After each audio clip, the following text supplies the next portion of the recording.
Chapter 1385. Mu Shuang loved the feeling of pairing someone as perfect as Yun Jian with a man who was equally perfect. She did not say a word, but her hands were already clasped together like she was a witness who was about to witness the birth of a perfect couple. For some reason, Yun Jian detected a hint of hostility in Si Yi's words when she heard Si Yi's words. It was the kind of strong and possessive smell of gunpowder. It was similar to the gunpowder left behind from a rocket launcher she used to play with. "You don't have to come since you're so busy," Yun Jian said in the next second after pressing her lips together. Just as Yun Jian said that, Si Yi's muffled voice came from the other end. "Xiao Jian, you're being naughty again when I'm not around these few days." I'll teach you a lesson when I get back." The word, take care of, didn't sound like a normal way of taking care of someone. It sounded more like the tone of a couple flirting. There was also a sense of longing that made one's imagination run wild. Mu Shuang grabbed a pillow and buried her head in it when she heard that. She did not hear what Si Yi said to Yun Jian. She was still young, she did not want to get a needle's eye. Yun Jian's cheeks were obviously flushed. After the silence, she continued, "I'm going back to Longmen City now. Talk to you later." "Okay," Si Yi replied with a muffled reply. Yun Jian's cheeks were slightly flushed. This made Muing a little surprised. It was obvious that Si Yi was not satisfied on the other end.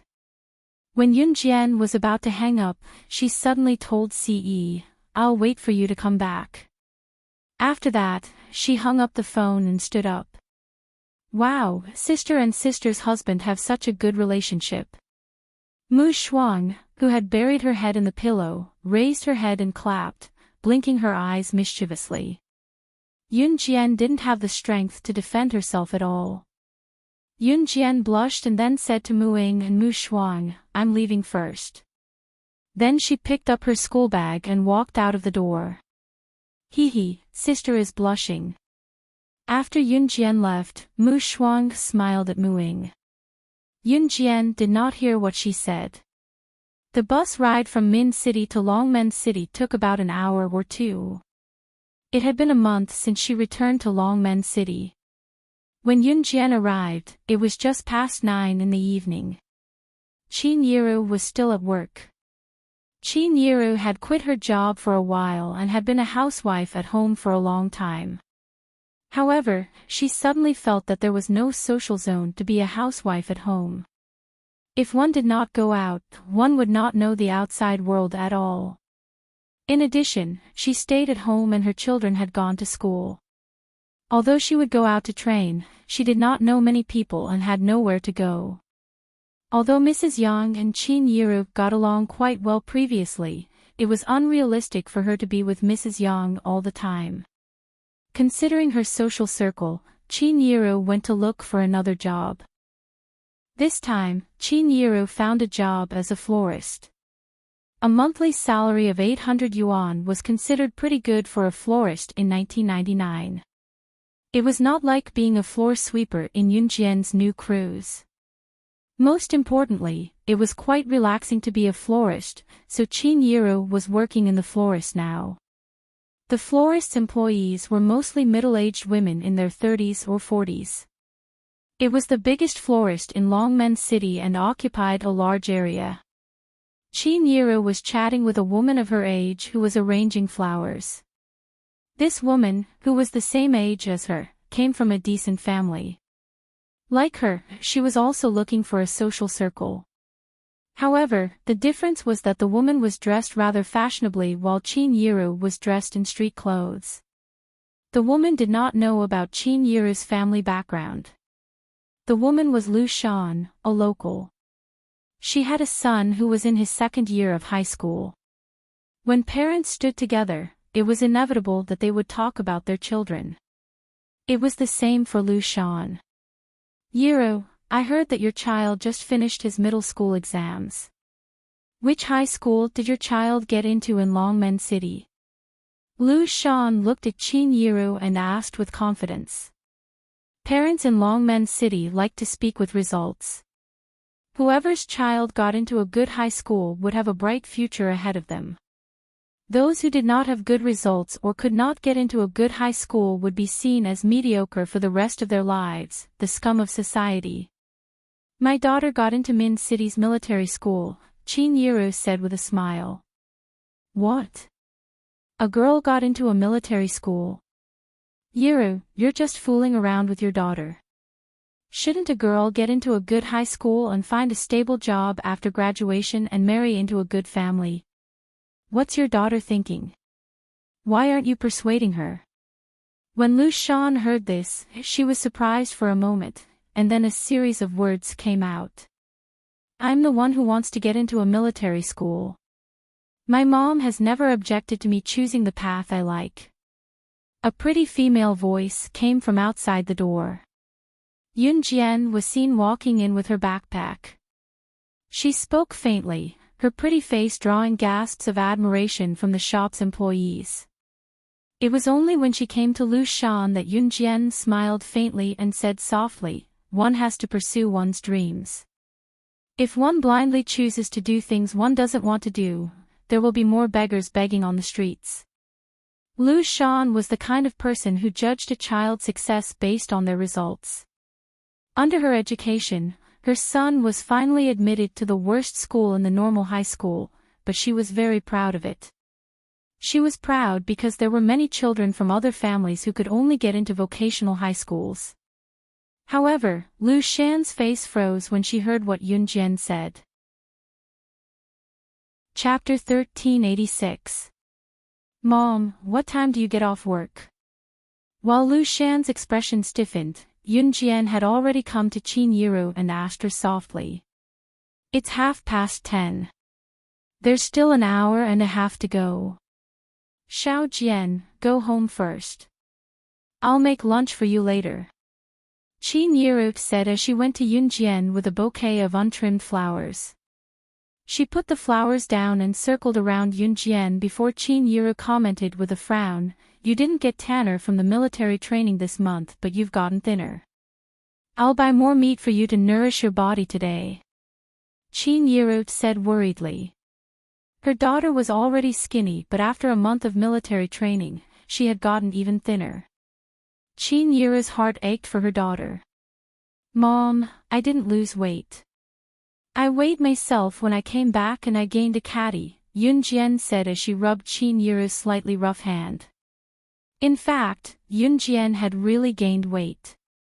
Height and weight were measured at the beginning and end of military training. Chinyiru thought that Yun Jian had gotten thinner but this was only Chinyiru's opinion as a mother. She thought that it was impossible for Yun Jian not to lose weight after going to the military school for a month. You're still too skinny. You have to nourish your body. Chinyiru said as she held Yun Jian's hand and patted the back of Yun Jian's hand. Yun Jian and Chinyiru were talking and neglected Lu Shan. This made Lu Shan even more displeased. How can there be a month of military training? Isn't it usually 7 days? Lu Shan asked Chinyiru and glared at Yun Jian as she spoke.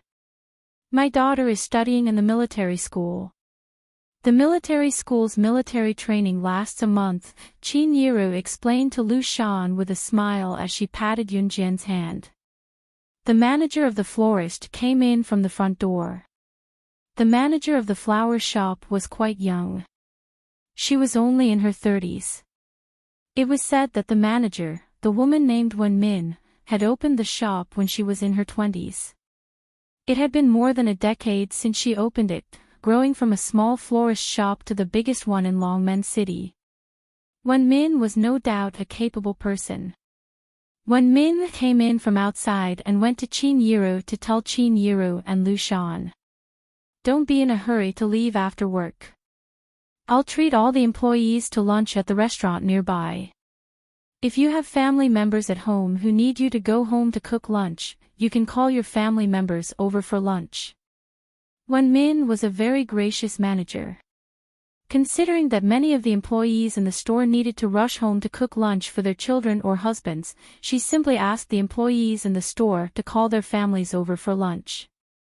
When Min was surprised to see Yunjian before she turned to ask Qin Yiru, "Is this your daughter?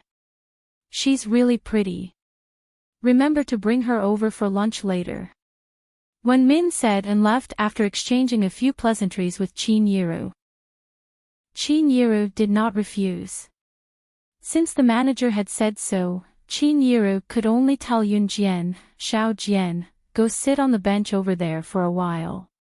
Come have lunch with me later."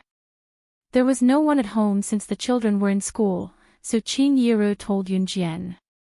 Yunjian went to sit on the bench after listening to Qin Yiru and took out the weapons books Muing gave her to read from her bag.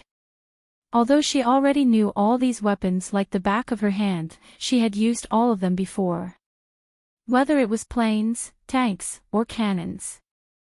The introduction in the books was more comprehensive and the author of each book had a different introduction to the weapons. Just as she was engrossed in the books, a sarcastic voice rang beside her. "Yo, you're still reading. What are you reading?" "What?" "World's Famous Guns. You're a girl, can you understand this kind of book?"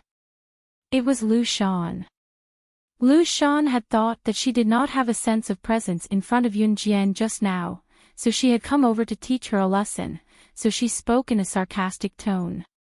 She had thought that Yunjian was reading books related to studying and that Yunjian's grades were poor, so she wanted to come over and ask if Yunjian's grades were worthy of the word reading. She did not expect Yunjian to be reading books related to weapons. Just as Lu Shan spoke, something that shocked her even more rang out. Yunjian answered faintly, I can understand it. It's just that it's different from actually using it. The author of this book doesn't know enough about guns."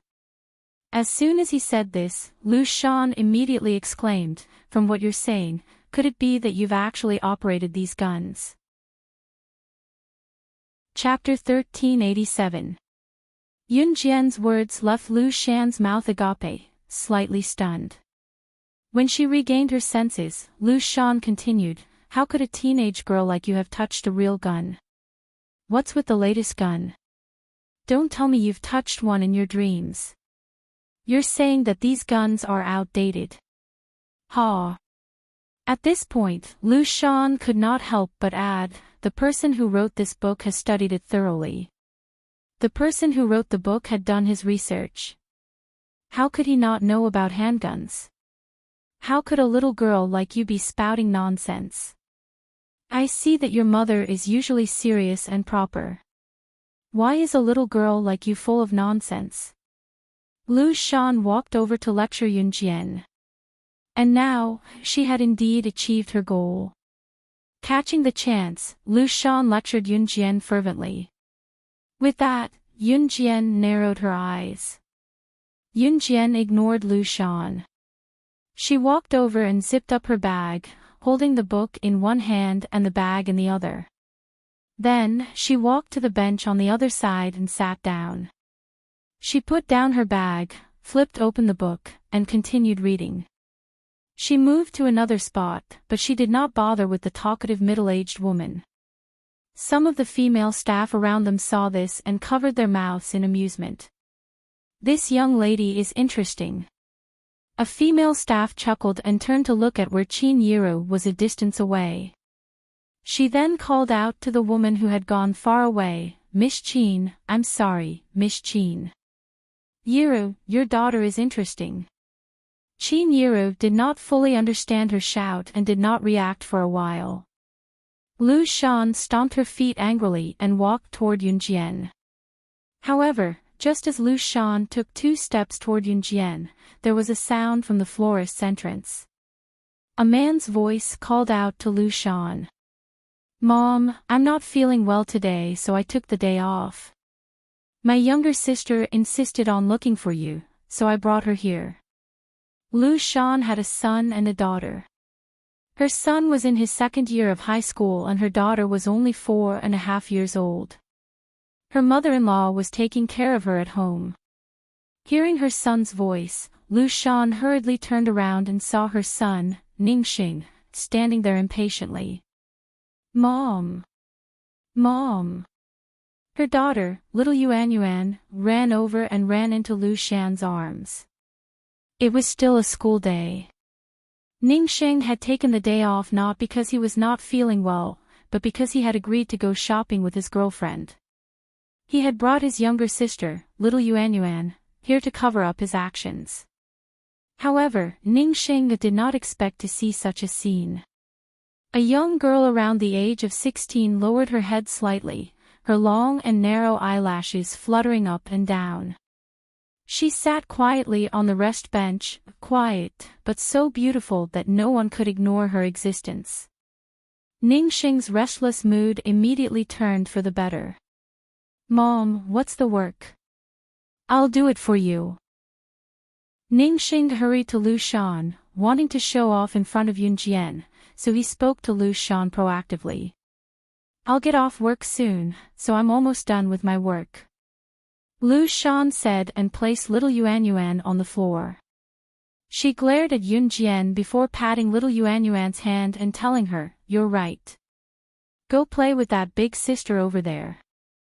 Be good. She's very nice. She'll play with you." Lu Shan knew that her daughter, little Yuan, liked to wreak havoc, so she revealed a sinister smile. Sure enough, little Yuan quickly ran over and said to Yunjian, "Big sister, I'll play with you." As she spoke, little Yuan grabbed Yunjian and placed her bag beside her without asking for her permission. Her bag was unzipped as she had changed books just now. When little Yuan grabbed the bag, all the things inside fell out. Lu Shan thought that her scheme had succeeded. She looked up and saw the things that fell out of Yunjian's bag with her son. In addition to a few weapon books, there were more than 20 butterfly knives, as well as various blades and daggers. She thought that since Yunjian was a girl, she would definitely have some girly things in her bag. She did not expect that Yunjian's bag would be filled with knives. Chapter 1388.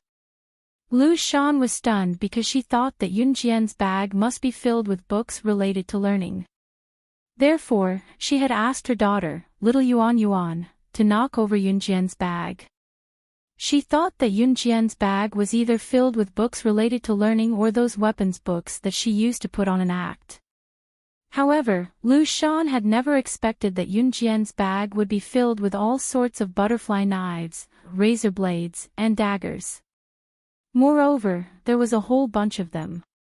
What was she trying to do? Kill someone? She was just a girl. Although she had been admitted to the military academy, she was just a girl. Why would her bag be filled with all sorts of small knives instead of books related to learning? This, Lu Shan was stunned at the moment. Lu Shan's son, Ningxing, was stunned as well. When Ningxing first saw Yunjian, he thought that Yunjian was just a gentle and quiet girl.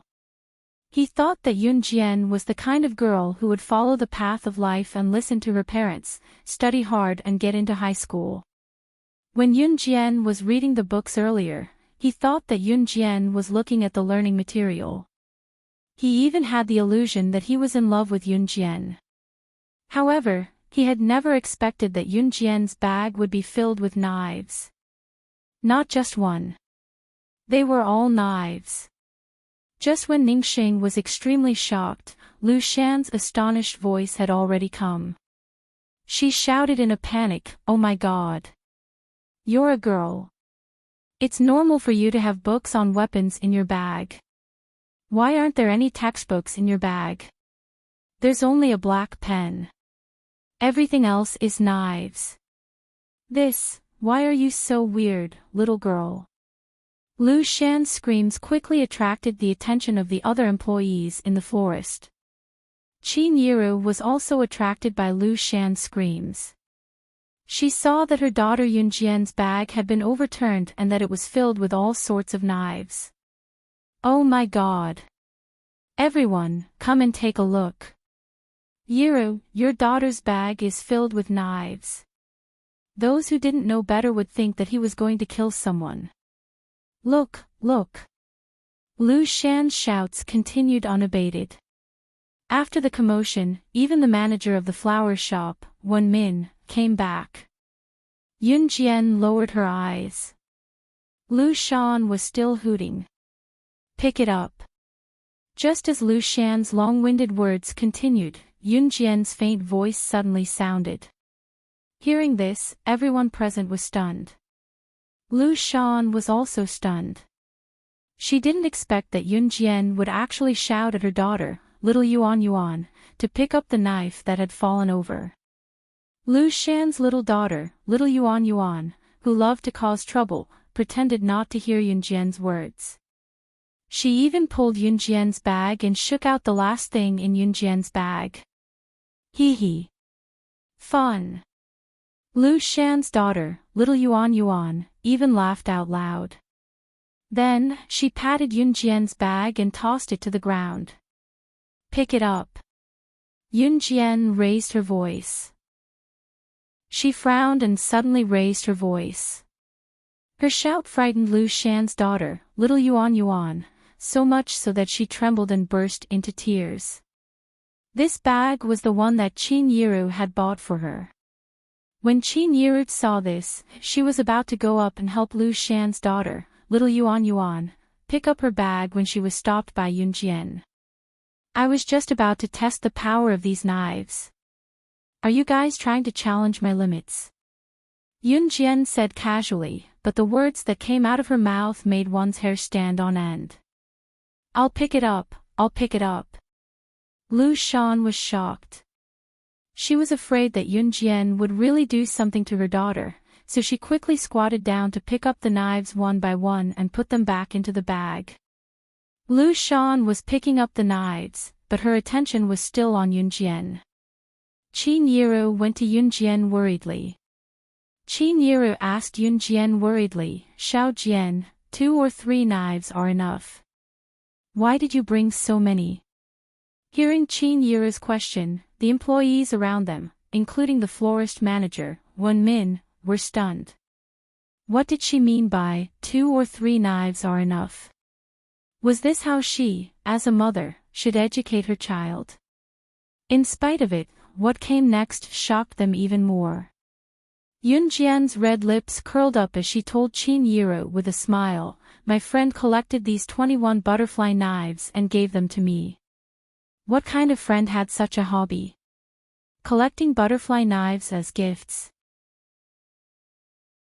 Chapter 1389. Your friend, male or female, actually gave you a knife. Wen Min looked at Yun Jian in shock. She did not mean any harm, she was just a little shocked. Yun Jian glanced at Wen Min. She heard from Qin Yiru that Wen Min was a very kind person. Although she was the owner and manager of the flower shop, she was never harsh on her employees. She would even treat her employees for a meal, and she would pay for all the expenses. Considering that the employees in the shop were all women in their 30s and 40s who had to rush home to cook for their children or husbands, Wen Min even asked the employees to invite their families over for a meal. There were not many managers like this in this day and age. It could be said that they were extremely rare. She's a girl. She's my best friend. Yun Jian's red eyes widened slightly as she replied to Wen Min. Yun Jian's expression was very serious when she spoke. It did not seem like she was joking. At this time, Lu Shan quickly picked up all the knives that her daughter had scattered on the ground. Lu Shan stood up straight. She had been watching Yun Jian's every move. Now that she heard Yun Jian's words, Lu Shan did not wait for Wen Min to speak and spoke first. What friends of life and death. What kind of ups and downs can you guys go through at this age? I'm afraid you guys haven't even stepped out of society yet. How can you be my best friend? Young people, you should be more realistic when you speak. Lu Shan had ordered her daughter to flip through Yun Jian's bag. She thought that she had the upper hand in front of Yun Jian. However, she did not expect Yun Jian to threaten her with such a tone. Lu Shan loved her daughter very much, so she quickly rushed over to help Yun Jian pick up the knife. She was afraid that Yun Jian would do something to her daughter. Lu Shan's tone was sarcastic, but the people around them could hear the displeasure she felt toward Yun Jian in her words. Yun Jian ignored her. Therefore, the atmosphere quickly became gloomy. "Ha, it's time to get off work. Go pack up and go to the restaurant. Everyone can go for lunch." When Min finally felt that the atmosphere was not good, so she suggested. Hearing Wen Min's words, everyone agreed. Lu Shan also felt that it was boring, so she took her son and daughter to the restaurant first. "Mom, let's go," Yun Jian said to Qin Yiru as she stood up and zipped up her bag. I'll go wash my hands first." Qin Yiru nodded and went to the back door of the florist. The Kulai Xian restaurant was just an ordinary restaurant with a large round table. There were many employees in the flower shop, so Wen Min arranged 2 tables for them. After everyone sat down, Yun Jian found that Lu Shan and her son and daughter were also sitting at the same table as her and Qin Yiru. Manager Wen Min was also sitting at the same table as him. Yun Jian lowered her eyes and didn't say anything. At the dining table, a large group of people immediately started chatting. After a while, the topic turned to the children's studies. Lu Shan was still holding a grudge. At this moment, she could not wait to present Yun Jian's poor studies in front of everyone. Of course, it was Lu Shan's own opinion that Yun Jian was poor in her studies. After all, why would a girl who was good in her studies go to a military school? Of course, her results were good when she got into a military school, but Lu Shan remembered Qin Yiru saying that Yun Jian was the default candidate for the military school. If that was the case, Yun Jian's results must be poor. "My son's school is number 3 high school. He didn't do well in the middle school entrance exam, but he still got into a regular high school," Lu Shan boasted proudly before turning to ask Qin Yiru. "Yiru, your daughter got into a military school. Her results should be okay, right? How's her middle school entrance exam results?" Lu Shan asked. However, she thought to herself, how good can her results be if she was sent there by default? Adults at this age like to talk about their children's results. If they were good in their studies, it meant that they had a bright future ahead of them. They did not know that they were extremely stupid. "My results are average," Yun Jian did not let Qin Yiru continue the conversation and answered calmly. Lu Shan's smile widened when she heard that. However, before Lu Shan's smile could widen, Yun Jian's words were heard in the next second, startling every parent present. Chapter 1390. It was just an accident. When Lu Shan first heard Yun Jian say this, she thought that Yun Jian would say an unbearably low result, so she was already pressing her lips together, ready to laugh out loud after Yun Jian announced her results. However, Yun Jian said, "I was just an accident and got first place in the city." First place in the city. First place in Longmen City. This result was just an accident? Lu Shan was stunned. She maintained her posture of moving her chopsticks to pick up a piece of pork trotter. She was stunned on the spot. Oh my God! First place in the city. Yiru, your daughter got first place in the city. Before Lu Shan could recover from her shock, a woman who was also a florist stood up and exclaimed at Qin Yiru. Yiru, you said that your daughter got first place in the city. Why didn't you mention it? There's more. Your daughter is so good in her studies, why did you let her go to the military school? Why didn't you let her apply for DE High School? Our DE High School's cutoff is so high, but your daughter can do it. Can your daughter get in? She's the first in the city. Someone stood up and told Qin Yiru immediately. DE High School was a key public high school in Longmen City. The cutoff was very high and it was also the best high school in Longmen City. This was just the objective aspect. In general, the students who graduated from DE High School were the most promising students in the eyes of their parents. Yun-yi was a student of DE High School. Therefore, when the people present heard that Yun-jien's cutoff was so high, their first thought was, why didn't she apply for DE High School with such good results? No one noticed that Lu Shan's face was paling bit by bit. She looked so ashamed that she was speechless. My Jian wants to go to the military school. She's quite talented, so I support her to choose what she wants to do.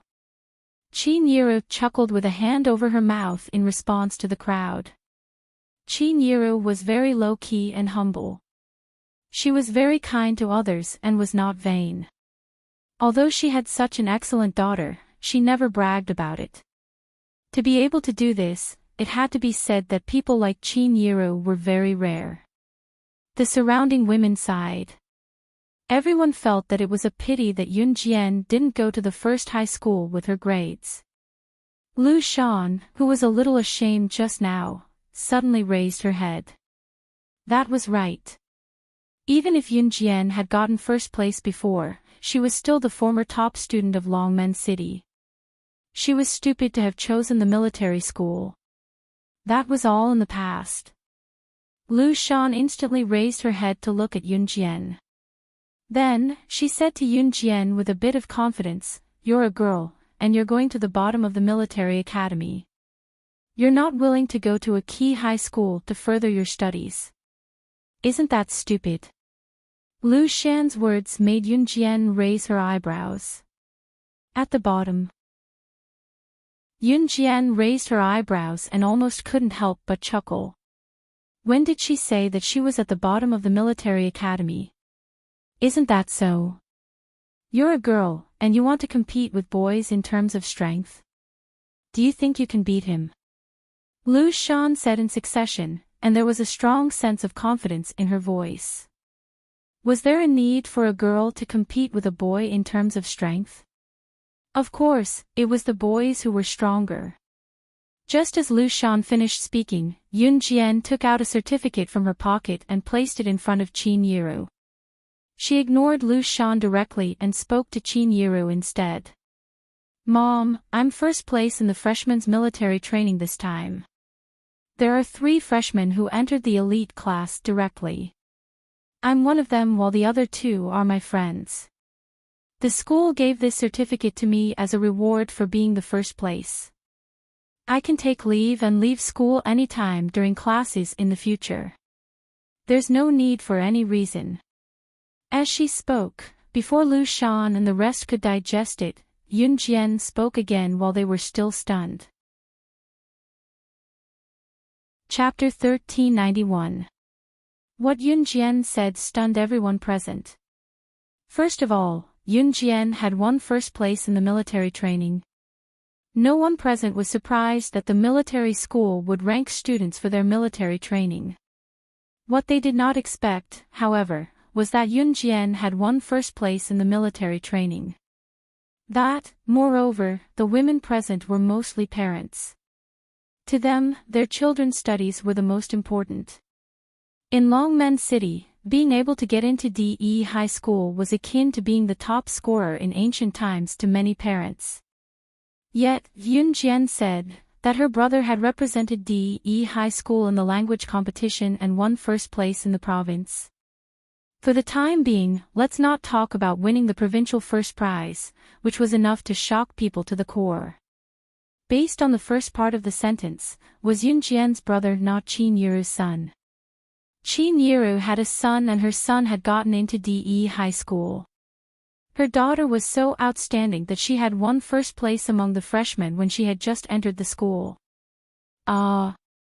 Yiru, your son and daughter are so outstanding.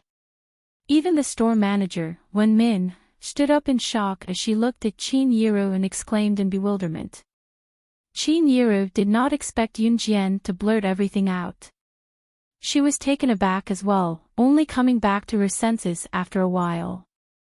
My Xiao Jian and Xiao Yi are only this good. As a mother, I'm quite happy, Qin Yiru said with a smile. Exactly. If I had a daughter and son as good as you, I'd be over the moon. Sigh, speaking of this, I'm pissed off when I think of my disappointing son. When Min chimed in as well, but she was smiling at Yun Jian and Qin Yiru the entire time. There was a tinge of helplessness in her tone, but it was more genuine than anything else. Qin Yiru soon struck up a friendly conversation with the other employees in the store. Knowing that Qin Yiru's son and daughter were so outstanding, many of them took the initiative to befriend Qin Yiru. People were all like that. It wasn't surprising that they would follow whoever was outstanding. However, Yun Jian had achieved her goal. She wanted Qin Yiru to have a better life in the flower shop and make more friends. Of course, Qin Yiru's original intention of working in the flower shop was to make more friends. Lu Shan recovered from her shock. Although she was unwilling, she couldn't say anything at this moment. She could only stare blankly. In the end, Lu Shan was so angry that she nearly vomited blood. It was because his son had failed to live up to his expectations and kept staring at Yun Jian as if he was completely infatuated with her. So you're studying at Min City's military academy? I'm studying in 3rd high school. You're welcome to hang out with me. Ning Sheng stared straight at Yun Jian as he invited her. Ning Sheng had snuck out of school to go on a date with his girlfriend. However, ever since he saw Yun Jian, his heart had been hooked by Yun Jian. He even chased her all the way here and shamelessly sat down at her table. Yun Jian ignored him. At this moment, a woman at the same table pointed at the door and exclaimed, "Wow, what a handsome young man." Just as the woman finished, Yun Jian turned to look and met a pair of sharp, dark eyes that were as sharp as an eagle's. The man made his way over after meeting Yun Jian's gaze. Every movement he made as he made his way over was so cool that it was enough to make all the women in the room squeal in delight. "Whose family is this young man from? He's so handsome," another woman exclaimed. Chapter 1392. He was the only one who could accompany her, no matter where it was. Ce stared fixedly at Yun Jian as if he wanted to bore a hole through Yun Jian. Yun Jian was a little embarrassed by Ce's words. Besides, there were so many people around. She lowered her head out of shyness when Ce grabbed her hand. Qin Yiru, who was sitting beside Yun Jian, covered her mouth and laughed silently. Qin Yiru was about to speak when Ning Xing, who was sitting opposite Yun Jian and had been staring at Yun Jian, looked at Ce in disbelief. Then he asked Yun Jian, "Who is he?" It was as if they were denouncing Yun Jian for her crimes. Yun Jian heard Ning Xing's words and reached out to grab Ce's large hand. Then she replied softly, She considered that Ce was too busy, so she didn't ask Ce to accompany her to the Amazon forest. She also asked Mad Dragon to go with her because Mad Dragon was also an assassin from Enhun. There were 3 assassins who had survived with Yun Jian from Enhun. Besides Yun Jian, Mad Dragon was one of them. Mad Dragon was also there when she was sent to the organization, so Mad Dragon knew Muing. Yun Jian knew that Mad Dragon and Muing had some feelings for each other when they were young. Although they were not even 10 years old at that time, Mad Dragon and Muing liked each other. When Muing died in place of Yun Jian, Mad Dragon was tricked out by a group of children in the organization. That was why Mad Dragon only found out about Mu Ying's death. At that time, Kuang Long was on the brink of insanity. The only thing Yun Jian knew after that was that Kuang Long killed all the people who tricked him out. Yun Jian asked Mad Dragon to wait for them in the Amazon forest because she wanted Muing and Mad Dragon to meet. She didn't know that Ce would be so jealous that he sent Mad Dragon away. What Amazon forest? Speaking of which, Yiru, why is your daughter being intimate with an outsider in front of you? You have to keep a close eye on such an outstanding daughter. Don't let some riffraff kidnap her. Lu Shan had spoken with the intention of competing with Yun Jian, but now that she saw how outstanding Yun Jian was and that her son, Ningxing, was interested in Yun Jian, Lu Shan wanted her son to marry such an outstanding daughter. She might be jealous, but she would be part of her family once they married her. Lu Shan was shameless. She had treated Yun Jian this way in the beginning, but when she saw that Yun Jian was good-looking, capable, and had a brother who studied in DE High School, Lu Shan thought to herself. That was how Lu Shan thought of it. She should take a look at how her son looked like. Lu Shan thought that Qin Yiru would reign in Yun Jian and the man's entanglement, but Qin Yiru ignored her and stood up to speak to Ce. Ae, you're back. Come, sit beside Xiao Jian. I'll find another seat. As she spoke, Qin Yiru moved away from the seat beside Yun Jian and found another seat to sit down. It was only after she was seated that Qin Yiru replied, Huh? Entangling with an outsider. Since when did my Xiao Jian entangle with an outsider? As she spoke, Qin Yiru really did not know what Lu Shan was referring to as she looked around. Qin Yiru was not pretending. She really did not know. Lu Shan's face darkened when she heard what Lu Shan said. There, aren't they entangling with an outsider? Lu Shan pointed at Ce and Yun Jian exasperatedly. It was then that Qin Yiru realized that Lu Shan was referring to Ce. Chapter 1393. In Qin Yiru's heart, she had long treated Ce as family. To Qin Yiru, Ce was family. Therefore, Qin Yiru did not react and Lu Shan said that Yun Jian was messing around with an outsider. When she heard Qin Yiru say that Ce was her chosen son-in-law and that Ce was family, Lu Shan nearly vomited blood in anger. Lu Shan thought that Qin Yiru would realize that her daughter was messing around with a man after what she said just now. Who knew that she would say, Yiru, are you serious? Your daughter is still so young and she already has a chosen son-in-law. Wen Min asked in disbelief, taking a few more glances at Ce. Ce was handsome. His fair complexion coupled with his murderous eyes made it impossible for anyone to ignore his presence. That was all it took to describe his handsomeness. Wen Min asked out of pure curiosity. Since she had asked this, Wen Min couldn't help but ask another question. Of course, her tone was still mixed with the weight of a joke. Don't tell me that you've arranged a marriage for your daughter. Wen Min's words sparked a conversation between everyone and Qin Yiru. Qin Yiru chuckled with a hand over her mouth and replied to Wen Min, of course not. I advocate for children to love freely. Look, my Xiao Jian and Ae are interested in each other. I can't stop them from being together, can I? Ae's a rare good kid. Qin Yiru was not an extremely old-fashioned person. To her, it was fine as long as Yun Jian was happy. Lu Shan was about to vomit blood when she heard what Qin Yiru said at the end. Lu Shan had never expected Qin Yiru to be so optimistic about her daughter's relationship. She was still thinking of having her son abduct such an outstanding daughter from Qin Yiru's family. Ce had already taken the seat that Qin Yiru vacated for him. When he turned to look, he could already tell what Lu Shan, the old hag, was up to. Since he came in, he could feel Ningxing's gaze sizing up his Xiao Jian as if his life depended on it.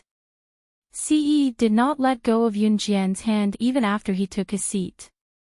His other hand reached into his trouser pocket to take out a large booklet and placed it on the round table before spinning the turntable to move it to Qin Yiru. This is my marriage certificate with Xiao Jian. It's registered in country. We're real. He and Xiao Jian were real now, they were real, so he did not mind letting more people know about it. Ce said as he turned the booklet to Qin Yiru. No one expected Ce to do this, so everyone stopped what they were doing when they heard Ce's mellow voice. This is... Lu Shan was stunned. She thought that Ce and Yunjian were just a couple and did not expect Ce to take out his marriage certificate. Aren't you still underage? Lu Shan did not even realize that there was a marriage certificate in Country R. She only knew that Yunjian and Ce were married. It's a marriage certificate in Country R. Xiao Jian and I are husband and wife now, so we're protected by the law. Ce cut Lu Shan off, speaking to Qin Yiru. Everyone thought that Qin Yiru would scold Yunjian and Ce. After all, it was one thing to admit that Yunjian and Ce were together, but it was another thing to register their marriage as it was protected by the law. Who would have thought that Qin Yiru would clap her hands excitedly? She opened her mouth openly and shamelessly under everyone's gaze, saying, "Great! We've even registered our marriage. Ae, you're amazing. It'll be legal and reasonable for Xiao Jian to give birth to a grandson or granddaughter soon." Chapter 1394. Qin Yiru accidentally blurted out her true thoughts. Once Qin Yiru said it, Yunjian's cheeks flushed instantly. Lu Shan's face darkened at the same time. Ningxing froze on the spot, looking at Yunjian and Ce in disbelief. She was married. Did that mean he had no chance? Ningxing did not even think about what kind of person he was and whether he was worthy of Yunjian. Most importantly, Ningxing had a girlfriend of his own. His girlfriend must have left in a fit of anger at him for standing her up. While everyone was stunned, Ce raised a brow with a slight smirk and uttered words that made everyone's imagination run wild in the next second, "I'll work hard." It was a continuation of what Qin Yiru said earlier. Once he heard Ce's half-understood words, Ningxing's face darkened as if he had just eaten dog poop. Lu Shan's face darkened as well. "Jian, we're here." Just as Yunjian's head was about to hit the floor in embarrassment, 3 people walked into the restaurant. The person who led the way to greet Yunjian was Chen Xini. Chen Xini shook her head at Yunjian and ran over to grab Yunjian's other free hand, telling her, "Yunjian, I'm not going anywhere." "Jian, you're back. When you said you were here just now, I dragged Zhang Xiaofeng and Ling Yichen over to look for you. They even said they wanted ice cream before coming over." "Ha!" I directly threw away the ice cream in their hands. "Don't you think I'm amazing?" Chen Xini knew that Yunjian was coming back today, so she asked Yunjian where she was on the phone just now. When she found out that Yunjian was at the restaurant, Chen Xini happened to be nearby, so she dragged Zhang Xiaofeng and Ling Yichen over. After graduating from junior high school, everyone was admitted to different high schools. Chen Xini and her friends were still studying in Longmen City, but Yunjian had gone to Min City. Chen Xini and her friends had just finished their military training, so they were on break now that it was school time. Yunjian snapped out of her shyness and looked up to meet Chen Xini's gaze that said, "Praise me, praise me." "You're tanned," Yunjian commented quietly as she glanced at Chen Xini and her friends. "Oh, it's Xini. Are you guys playing around here too? It's been a while since I saw you. Come visit me when you're free." Qin Yiru greeted Chen Xini when she saw her. In spite of it, Chen Xini and her friends were rooted to the spot by Yunjian's casual remark. Jian, don't be so direct." Chen Xini covered her face in disbelief. The group of people around them were attracted by Yunjian and Chen Xini's interaction. Lu Shan and Ningxing looked over as well. "Oh right, Jian, I heard that there are 3 people from your military school who entered the elite class directly. You're one of them. Hey, what's the benefit of entering the elite class?" Chen Xini and her friends paid close attention to anything that happened in the military school because Yunjian had gone to the military school. The news of Yun Jian successfully passing the military training's wilderness survival event and entering the elite class had spread like wildfire. It was not surprising that Chen Sini and her friends knew about it. Yun Jian raised a brow and turned to see Zhang Xiaofeng and Ling Yichen looking at her with anticipation. She smiled and said, "Entering the elite class means there's a chance to join the hunting school as Country Z's special forces." Yun Jian then narrowed her eyes and added, "I have to go to the hunting school." Hunting school? What the hell is that place? Lu Shan asked with a sullen face after hearing that. It was the kind of careless words. Just as Lu Shan finished her question, the people around them turned to look at Yun Jian in confusion. Hunting school. Hunting. A school to catch wild animals. Why was there such a school? What kind of school was this? Why did Yun Jian have to go? To learn how to catch wild animals. Everyone present was slightly stunned.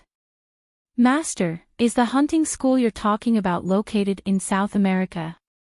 Is it the world-famous Special Forces training base?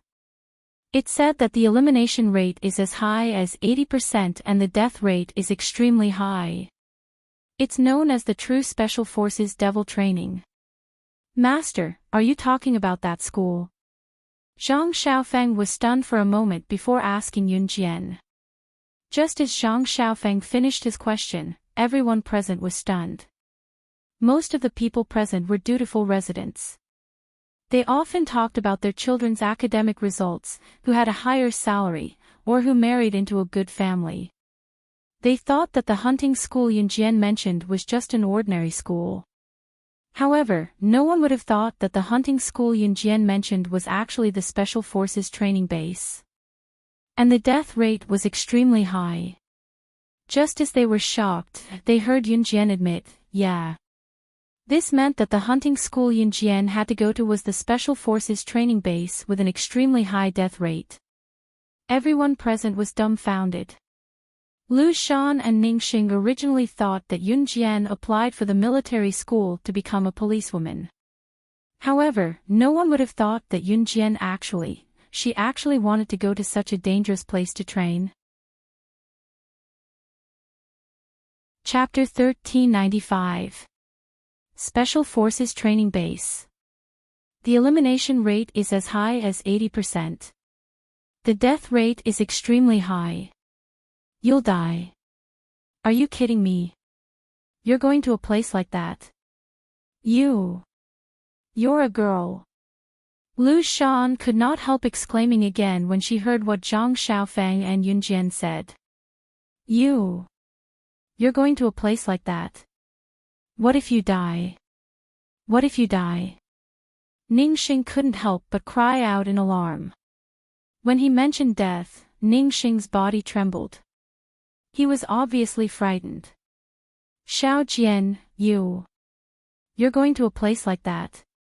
Will you really die? It's such a dangerous place. Mom won't let you go. The people around them exclaimed, but they calmed down quickly. Qin Yiru was different. Yun Jian was her daughter. Therefore, when Qin Yiru heard Yun Jian say that she was going to such a dangerous place, she stood up from the bench right away. Die. I'd really like to meet the person who can kill me in this world. Yun Jian chuckled softly. Her words were quite arrogant, and there was a sense of arrogance in them. In spite of it, others thought that Yun Jian was extremely foolish. Pfft. Lu Shan laughed out loud. She could not hold it in as she laughed out loud when she heard Yun Jian's arrogant words. After that, Lu Shan's lips twitched before she forced herself to hold back her laughter. Forgetting herself, she told Yun Jian again. Do you think you're a god? Do you really think you're in heaven? Ha ha ha, you'd really like to meet the person who can kill you in this world. Pfft. You're kidding me. Qin Yiru was already worried about her daughter. Now that she heard what Lu Shan said, she was even more worried. Xiao Jian. You can't go. How can there be a guarantee? Qin Yiru was genuinely worried and scared. The proudest thing in her life was having a daughter and a son. Both of them were equally important. Therefore, to Qin Yiru, nothing was more important than the safety of her daughter and son. Mom, I've never done anything stupid that would cost my life, and I've never boasted about myself. Yun Jian said to Qin Yiru solemnly, the existence that can threaten me has not been born yet. With me here, Xiao Jian will be fine no matter where she goes. Siyi's words rang out just as Yun Jian was explaining to Qin Yiru. Qin Yiru was stunned. Just as she was about to refute Ce, she heard Ce continue. It's just a hunting school. I guarantee that if Xiao Jian really loses a strand of hair in the school, I'll blow it up. Moreover, if anything happens to Xiao Jian, I'll be there to shield her. Even if someone dies, I'll be the first to die. Ce told Qin Yiru with a serious look at Yun Jian. What he said was from the bottom of his heart, and everyone present could hear it. Ce's words touched Qin Yiru. She was right to find this son-in-law. Lu Shan, on the other hand, was displeased.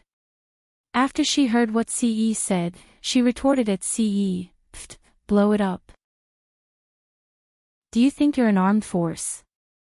Playing with gunpowder?" Ha! Before Lu Shan could finish, Ce had already dialed Shui Ying's number and spoke to the latter right in front of everyone. I'm sorry. Find the shortest and fattest lady who works in the same shop as my mother-in-law in country Z, send a fighter jet to bomb her. Everyone was dumbfounded when Ce finished. What? What? What? Chapter 1396. Lu Shan thought that Ce was just joking. She did not expect that Ce was telling the truth. And Ce said it so openly. She was the shortest and fattest woman in the shop. Women love to be beautiful, regardless of their age.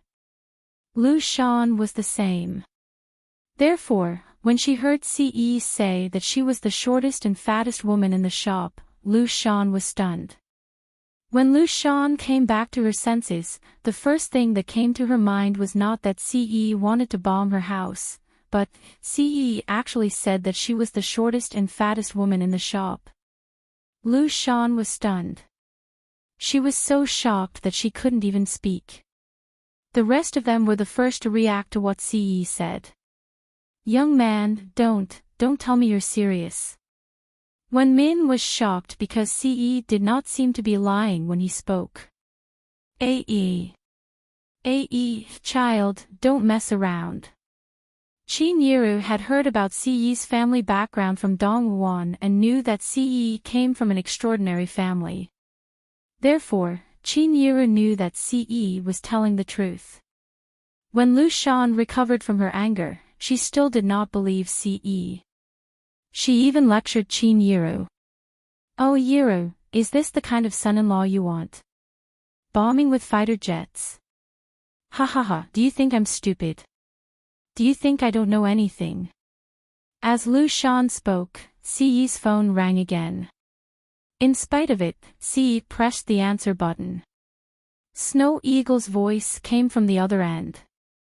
Young master, the fighter jets haven't arrived yet. I've locked onto the target floor with missiles. Should we bomb it across the sea? And Han Group's influence was comparable to a country. This wasn't nonsense. As soon as he said that, everyone present was dumbfounded.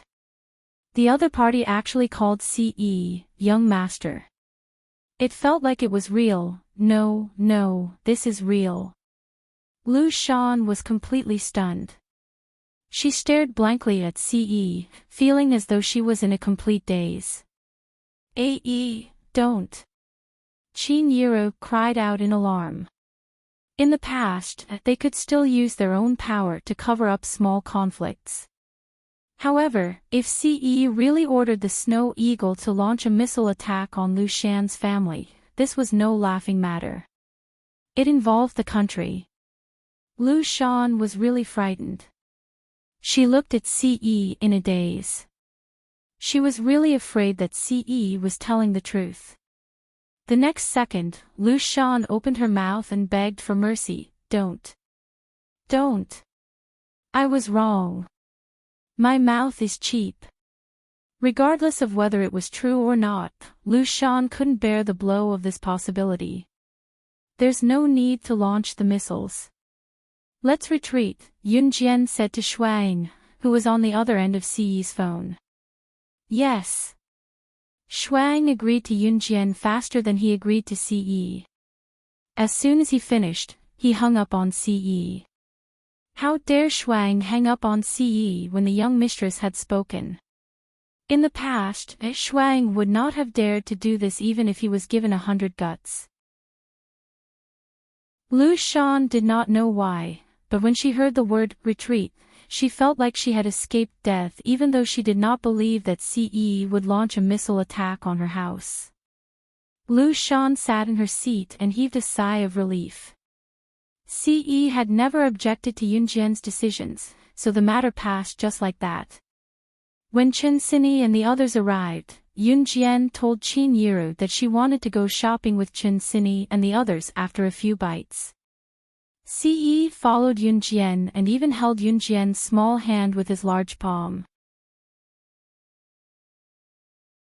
Chapter 1397. Ce had left what he was doing and ran back to Longmen City. The reason was simple. Yun Jian had asked Mad Dragon instead of him to go to the Amazon forest. Ce had gone to the Kosha mercenaries to reprimand Mad Dragon before coming here to look for Yun Jian to declare his sovereignty. Yun Jian had to wait for Muing here before heading to the Amazon forest. She had to make stops along the way with Muing. Ce was currently at his busiest and could not spare any time, so he returned to An Hun group after coming to look for Yun Jian before heading to the Amazon forest to meet Yun Jian. Ce had even brought his and Yun Jian's booklet with him after he left. Country R's marriage certificate was a huge booklet, different from the small booklet in Country Z. However, Ce brought it with him at all times. Yun Jian face-bombed. Ce had been itching to let everyone in the world know that they were married recently. He would even show off their marriage certificate in Country R from time to time. He was so happy that he did not feel tired at all. If Adam heard about this, he would probably grumble on the spot, "How did you become such a young master?" Ce left in a private helicopter that day while Yun Jian waited for Muing in Longmen City the next day. However, Muing had Lang Hanja following behind her.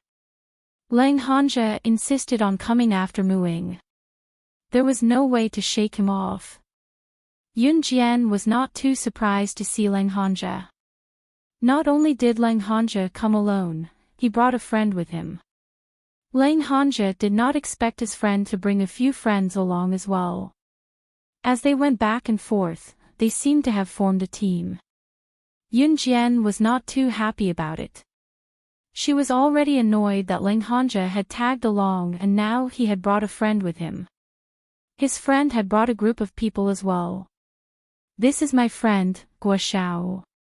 He also graduated from our military academy. He was our senior last year. He is now studying at the police academy. He will be a police officer in the future."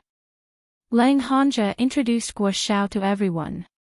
Yun Jian blinked, uninterested. Muing crossed her arms in front of her chest, looking equally upset. "Go back. Don't follow me and Yun Jian anymore." After Lang Hanja introduced everyone on his side to Yun Jian and Muing said to him coldly. It was obvious that Muing did not want Lang Hanja to tag along as well. "What's wrong with you? Brother Hanja deliberately followed you to protect you. It's been so many years. It's no secret that Brother Hanja likes you. But what about you? Why are you?" Before she could finish, Lang Hanja interrupted, "Lang Lingling, if you don't want to come with us, then go back yourself." Lang Hanja said coldly. When the girl called Lang Lingling heard Lang Hanja's words, she snorted angrily and purposely raised her voice. Lang Lingling was Lang Hanja's younger sister. She tagged along because she liked Lang Hanja's friend, Guo Xiao. All of you, shut up. Yun Jian suddenly scolded just as the group was talking noisily. Everyone stopped what they were doing and talking when they heard Yun Jian scolding. However, Yun Jian continued with a tone that made it impossible for anyone to underestimate her. It's your business whether or not you want to follow us and go to the Amazon forest. However, if anything happens to any of you, I'll only remind you that Muing and I will only watch from the sidelines. So, do as you please. Chapter 1398. Yun Jian made it clear. She would not stop them if they wanted to tag along. She did not have the right to stop them. After all, they were her legs. However, Yun Jian was not responsible for their safety. They had never experienced how dangerous the Amazon forest was. However, Yun Jian, who had survived in the Amazon forest for 6 months in her previous life, knew that it was not a place for humans. Even Yun Jian barely survived in the Amazon forest. It did not matter if it was the wild animals or the swamp that they encountered during their military training on the uninhabited island. The Amazon forest could not be compared to the small waves on the uninhabited island. What do you mean by that? F***ck, don't make it sound like the earth would stop spinning without you, alright? Seriously. There are more and more people who think highly of themselves. They don't even know what they're thinking. Lang Lingling was taken aback by Yun Jian's reprimand. She was stunned for a moment before she spoke up after recovering from the shock. After saying that, Lang Lingling turned her head to look at Guo Xiao, whom she admired. Brother Xiao, am I right? Before Lang Lingling could hear Guo Xiao's reply, Lang Hanja yelled at Lang Lingling again, Lang Lingling. If you continue to mess around, you can go home right now. This was the second time Lang Hanja, as Lang Lingling's brother, had spoken to her in such a loud tone. Lang Lingling was furious. Let's go. Yun Jian ignored Lang Lingling. She spoke to Muing and left first. Lang Hanja, Lang Lingling, and the rest followed Yun Jian and Muing from the car to the plane to Country G. In other words, Lang Hanja and Lang Lingling did not know the way and followed Yun Jian. The Amazon forest was also known as the Amazon rainforest. It was located in the Amazon basin in South America. The rainforest spanned across 8 countries and took up 20% of the world's forest area.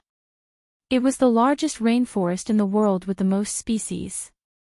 Yun Jian would usually depart from Country G when she went to the Amazon forest, because Country G had helicopters that could directly reach the entrance of the Amazon forest. The other 8 countries were all around the Amazon forest, but Yun Jian was more used to setting off from Country G. Lang Hanja and the others followed them all the way until they arrived at the place where they took the helicopter to the Amazon forest in Country G.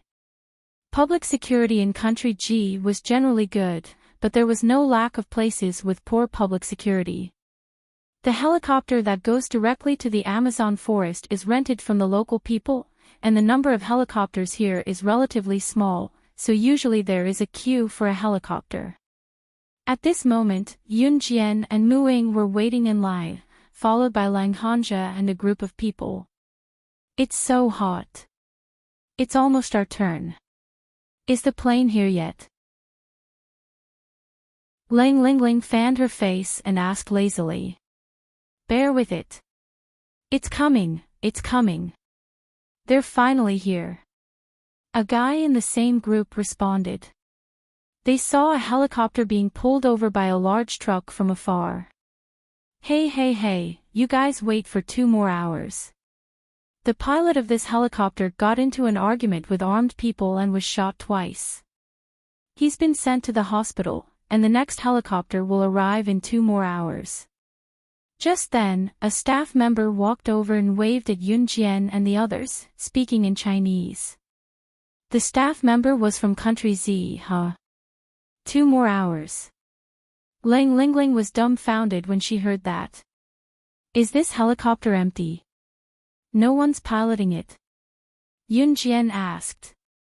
Hearing Yunjian's words, the staff member paused for a moment, then smiled naturally, yes.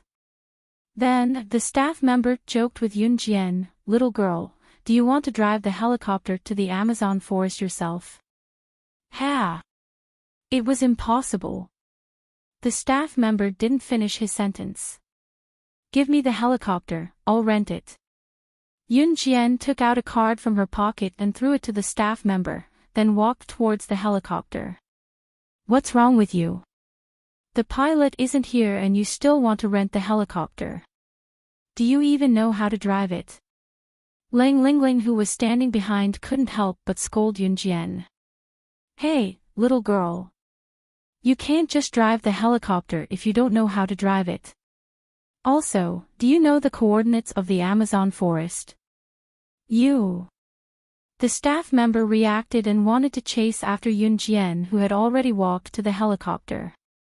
However, he saw Yunjian walk to the side of the helicopter and jump onto the helicopter door.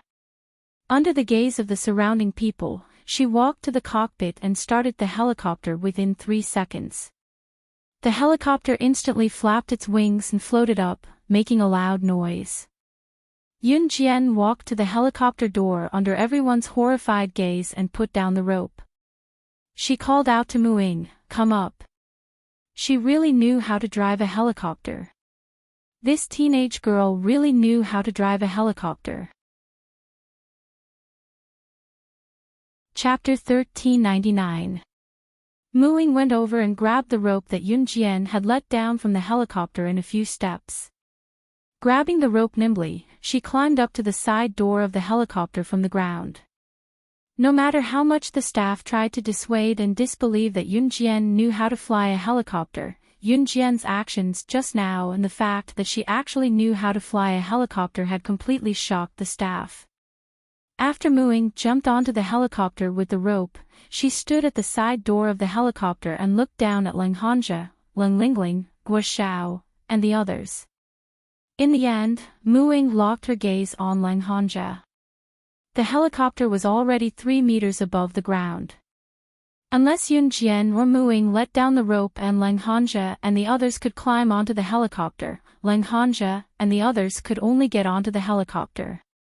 However, when the helicopter was 3 meters above the ground, it was obvious that Yunjian did not intend to travel with Lang Hanja and the others.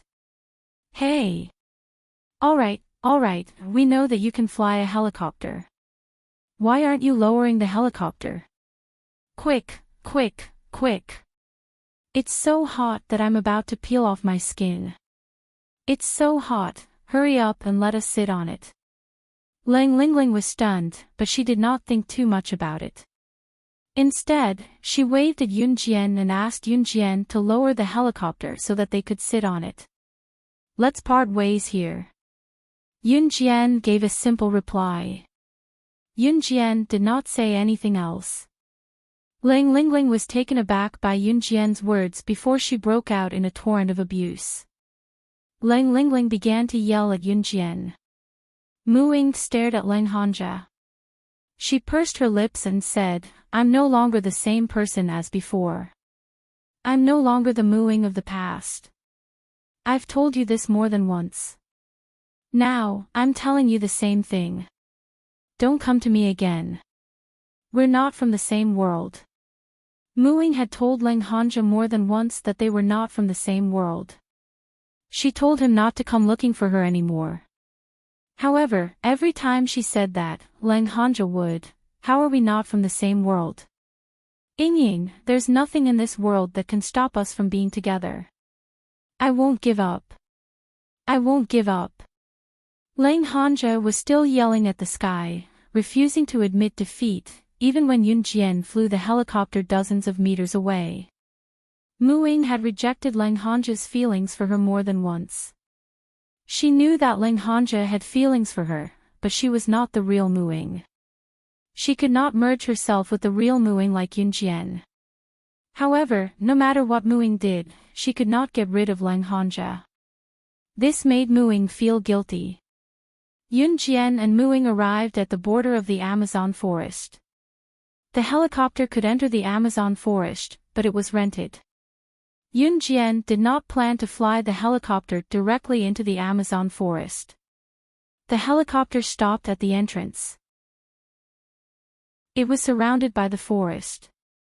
The reason why it was called the entrance was because there were people stationed here. The staff who were in charge of the helicopter's navigation were also here. If they registered at the scenic spot, they could even have a tour guide to bring them around the Amazon forest. Of course, the tour guide would only bring them to a safe area. It was impossible for them to go deep into the Amazon forest. When Yunjian returned the helicopter to the staff was shocked. Why was their helicopter driven by a young lady? By the time they reacted, Yunjian was already far away. Yunjian had just walked to Muing and was about to pack her things with Muing to enter the Amazon forest when a clear male voice came from behind. The male voice stopped Yunjian and Muing in time. Chapter 1400. We're not going with a group. Yunjian immediately denied the guy's words. She didn't even look at the guy's face before she spoke. Hearing Yunjian's simple words, the guy was stunned, but he didn't give up. Instead, he walked to Yunjian and Muing. Then, he looked at Yunjian and Muing. The guy spoke again as if he was trying to persuade Yunjian and Muing to agree with him. It's not good for the two of you to enter the Amazon forest by yourselves. The Amazon forest isn't an ordinary forest. There are ferocious beasts inside. You might get into trouble if you go by yourselves. I heard that a group of people went in 2 days ago and they haven't come out yet. It's dangerous for the two of you to enter the Amazon forest without a group. Why don't you come with us? You can take care of each other. Also, we're all from country Z, hehe, it's rare to meet people from the same country here. The guy said a lot of things, but all he got was Yunjian's rejection. I'm not going. Ren Zhongwei, can you do it? You can't even persuade 2 girls. You don't even have that bit of charm. What are you doing? Another guy's voice came from the side. The other guy said as he walked towards Yunjian and Muing. Ladies, I'm Dan Qingjie. We're planning to enter the Amazon forest as a group. Ren Zhongwei told you guys just now that we're short of 3 people. There are 6 of our country Z compatriots in the group. Do you guys want to come along? The guy who called himself Dan Qingjie was a handsome young guy. He was about 19 years old and looked very bright and handsome. It was not hard to tell that Dan Qingjie and his group were university students who came to the Amazon forest to play. Also, one could tell that Dan Qingjie and his group were wearing branded clothes from head to toe. Even the watches on their hands were worth more than 5,000. 5,000 was considered extremely expensive in terms of the price of watches in 1999. Just by looking at Dan Qingjie's group, it was not hard to tell that they were all university students. Usually, if a university student could come to a place like the Amazon forest to play, they would need to have a rich family to do so. But these were not in Yunjian's consideration. After Dan Qingjie told Ren Zhongwei that Yunjian and Muing were going to the Amazon alone and that it was quite dangerous, Yunjian started to pack her bag. She ignored Dan Qingjie and took out a butterfly knife, 2 daggers, and many blades from her bag. After making sure that these things could be used normally, she put them in her bag. Ren Zhongwei and Dan Qingjie were just talking about Yunjian and Muing going into the Amazon forest by themselves. It was very dangerous for the 2 girls, so they advised them to team up with them. However, when they saw Yunjian take out a few knives from her bag, Ren Zhongwei and Dan Qingjie both took a deep breath and swallowed their saliva. You're a girl. How can you bring so many dangerous things? Dan Qingjie was stunned. At that moment, Yun Jian had picked up her bag again and asked Muing to follow her to the entrance of the Amazon forest. She completely ignored Dan Qingjie and Ren Zhongwei's reaction. Yun Jian and Muing were just about to walk to the entrance of the Amazon forest and Yun Jian suddenly saw the tour guide's introduction in Country G's language. Yun Jian frowned slightly when she saw the introduction of the tour group. She suddenly pulled Muing and turned around to say to Dan Qingjie and Ren Zhongwei, "We'll join your group." Chapter 1401. After Yun Jian finished speaking, Dan Qingjie and Ren Zhongwei both looked up at her and said in unison, "Really? You guys are really willing to join us?" Yun Jian's previous attitude was really too cold, so it gave Dan Qingjie and Ren Zhongwei an inexplicable illusion that Yun Jian would not join them. So when they heard Yun Jian's words, Dan Qingjie and Ren Zhongwei felt like they had misheard. "Lead the way." At this moment, Yun Jian nodded and said. Muing did not understand why Yun Jian wanted to follow the tour group halfway. After all, following a tour group was very time-consuming and inconvenient for them. But Muing did not ask Yun Jian. Just as they joined Ren Zhongwei and Dan Qingjie's group, Yun Jian and Muing saw the other 4 people from Z country other than Ren Zhongwei and Dan Qingjie. Among the 4 people from Z country, 3 of them came with Ren Zhongwei and Dan Qingjie. As for the other more mature woman, she came alone. She also just joined the tour group and met Dan Qingjie and the others. When this more mature woman saw Yun Jian and Muing, she greeted Yun Jian and Muing first. "More friends here. Hey, I'm He Liqing. You can call me Sister Qingqing. Don't be shy." The mature woman who called herself He Liqing was obviously a beautiful and gentle big sister, but there was also the air of a mature sister in her gentleness. At least Yun Jian had a good impression of this woman called He Liqing. "I'm Muing." Muing replied briefly to He Liqing. Yun Jian. Yun Jian's self-introduction was even more brief. "Welcome to the group, little girls." An 18 or 19-year-old college girl who was with Dan Qingjie and the others greeted Yun Jian and Muing. This girl had heavy makeup on and looked very beautiful. When she greeted Yun Jian and Muing, she did not show any signs of unwelcome. But if you asked her how much she welcomed Yun Jian and Muing, she did not show any extreme reaction. It could be seen that she welcomed them on the surface, but in her heart, she did not feel like they were dispensable. This girl was called Lu Yun. In the group of Z country people, other than He Liqing and Lu Yun who were girls, Yun Jian and Muing were the rest of them were guys. In the end, the numbers were gathered quickly and the group prepared to leave. Yun Jian asked Ce to bring Mad Dragon, and she and Muing would catch up in about a day. Ce had already sent Mad Dragon home, but Yun Jian asked Ce to bring Mad Dragon. Since Ce listened to Yun Jian, no matter how jealous she was, she had to satisfy her first. Just as they entered the Amazon forest, the surrounding scenery was like a fairy tale. It was extremely beautiful. In the group, there were a few people who came with cameras, so they took pictures along the way and walked rather slowly. Wow! There's a river here, and the water is so big, so wide, and so clear. At this moment, a foreigner exclaimed in English.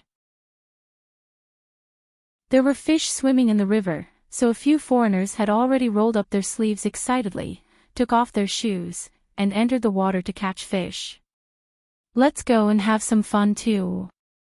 Lu Yun was very excited as she took off her shoes and ran into the river. She stepped on the shallow sand in the river and made a "yay" expression to one of the guys who brought a camera.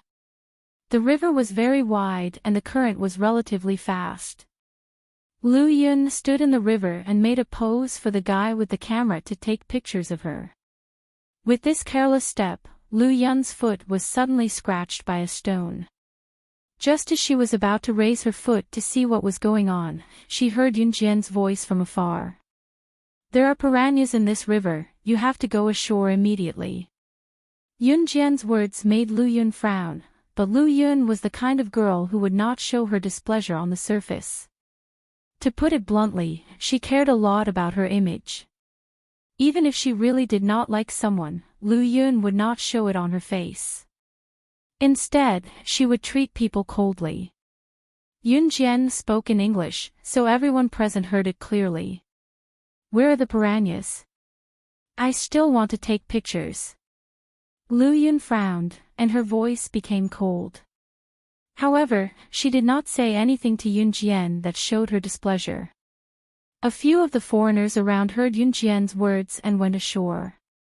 Although Lu Yun did not talk back to Yunjian loudly, she was very indifferent to Yunjian. When the foreigners heard Yunjian's words just now, they were also skeptical. Because even the tour guide said that piranhas should not appear in this place, but they did not rule out the possibility. However, at this moment, Lu Yun suddenly screamed, "Aw!" In the next second, everyone saw a fish that was about 30 centimeters long open its mouth and use its sharp teeth to grab Lu Yun's leg. It was like a surgeon's scalpel crazily biting and cutting. After biting the flesh on Lu Yun's leg, it did not let go. With its body twisting, it actually bit off a piece of flesh on Lu Yun's leg in front of everyone. Chapter 1402. Any smell of blood will trigger a large group of piranhas to attack violently. You still have 3 seconds to go ashore. After 3 seconds, even the gods won't be able to save you.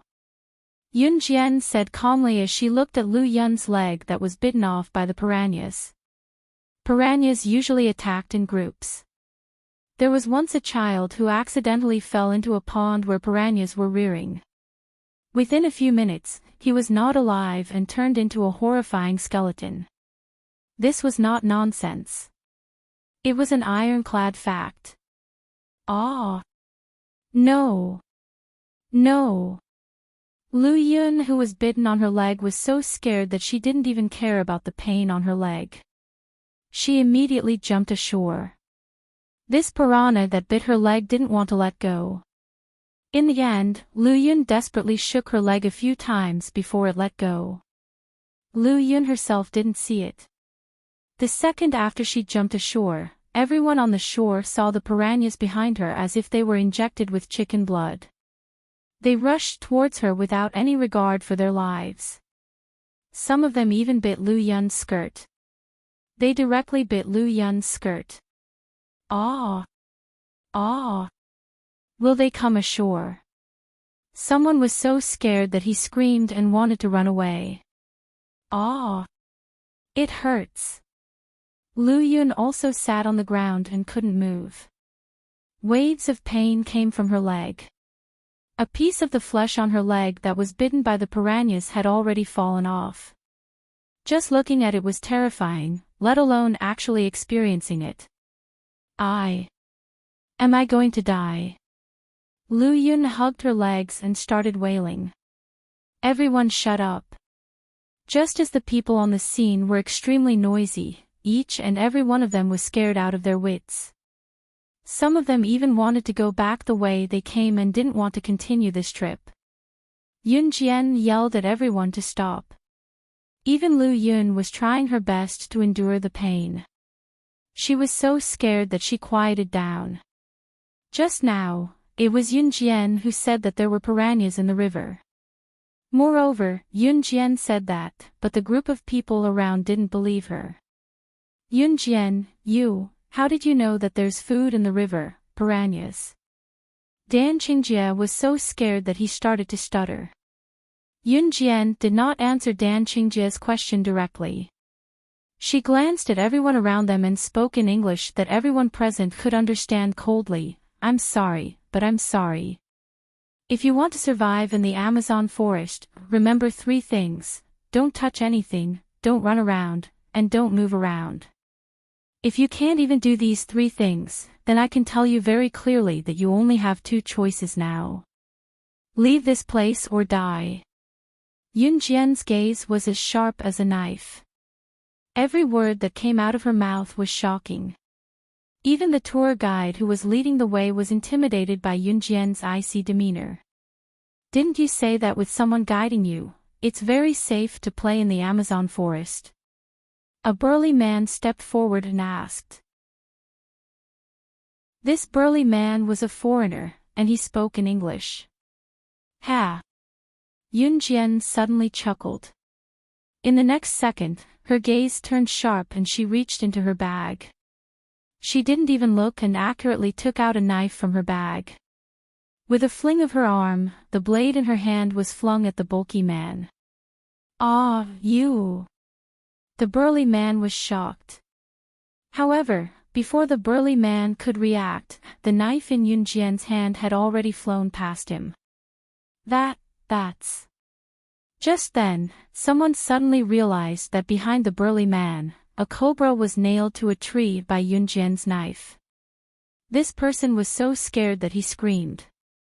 Everyone turned around and saw this scene. This meant that the cobra was hanging behind the burly man.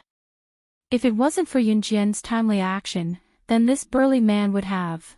While everyone was shocked by Yun Jian's skills, they couldn't help but feel a lingering fear.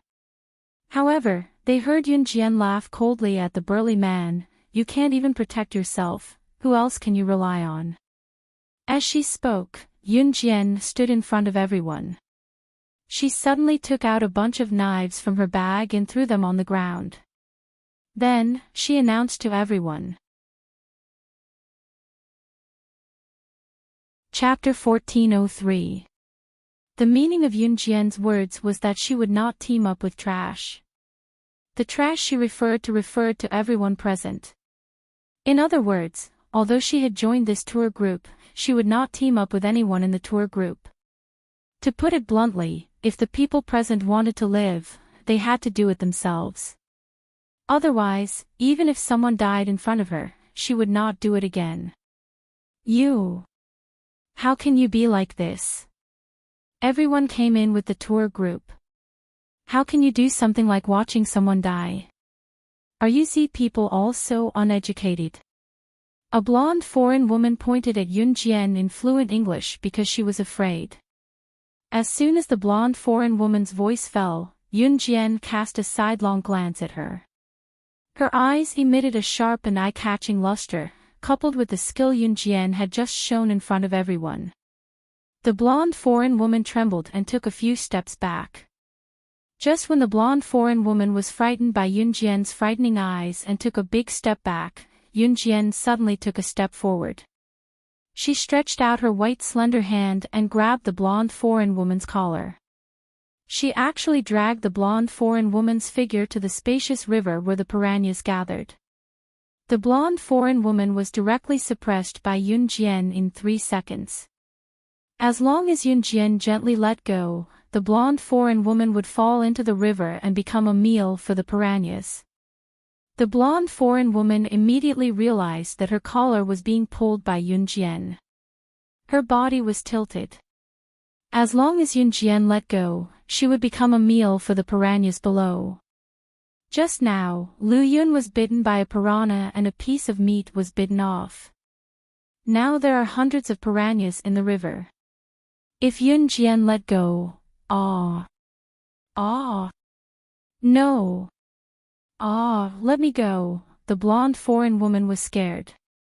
She began to struggle to escape from Yun Jian's grasp.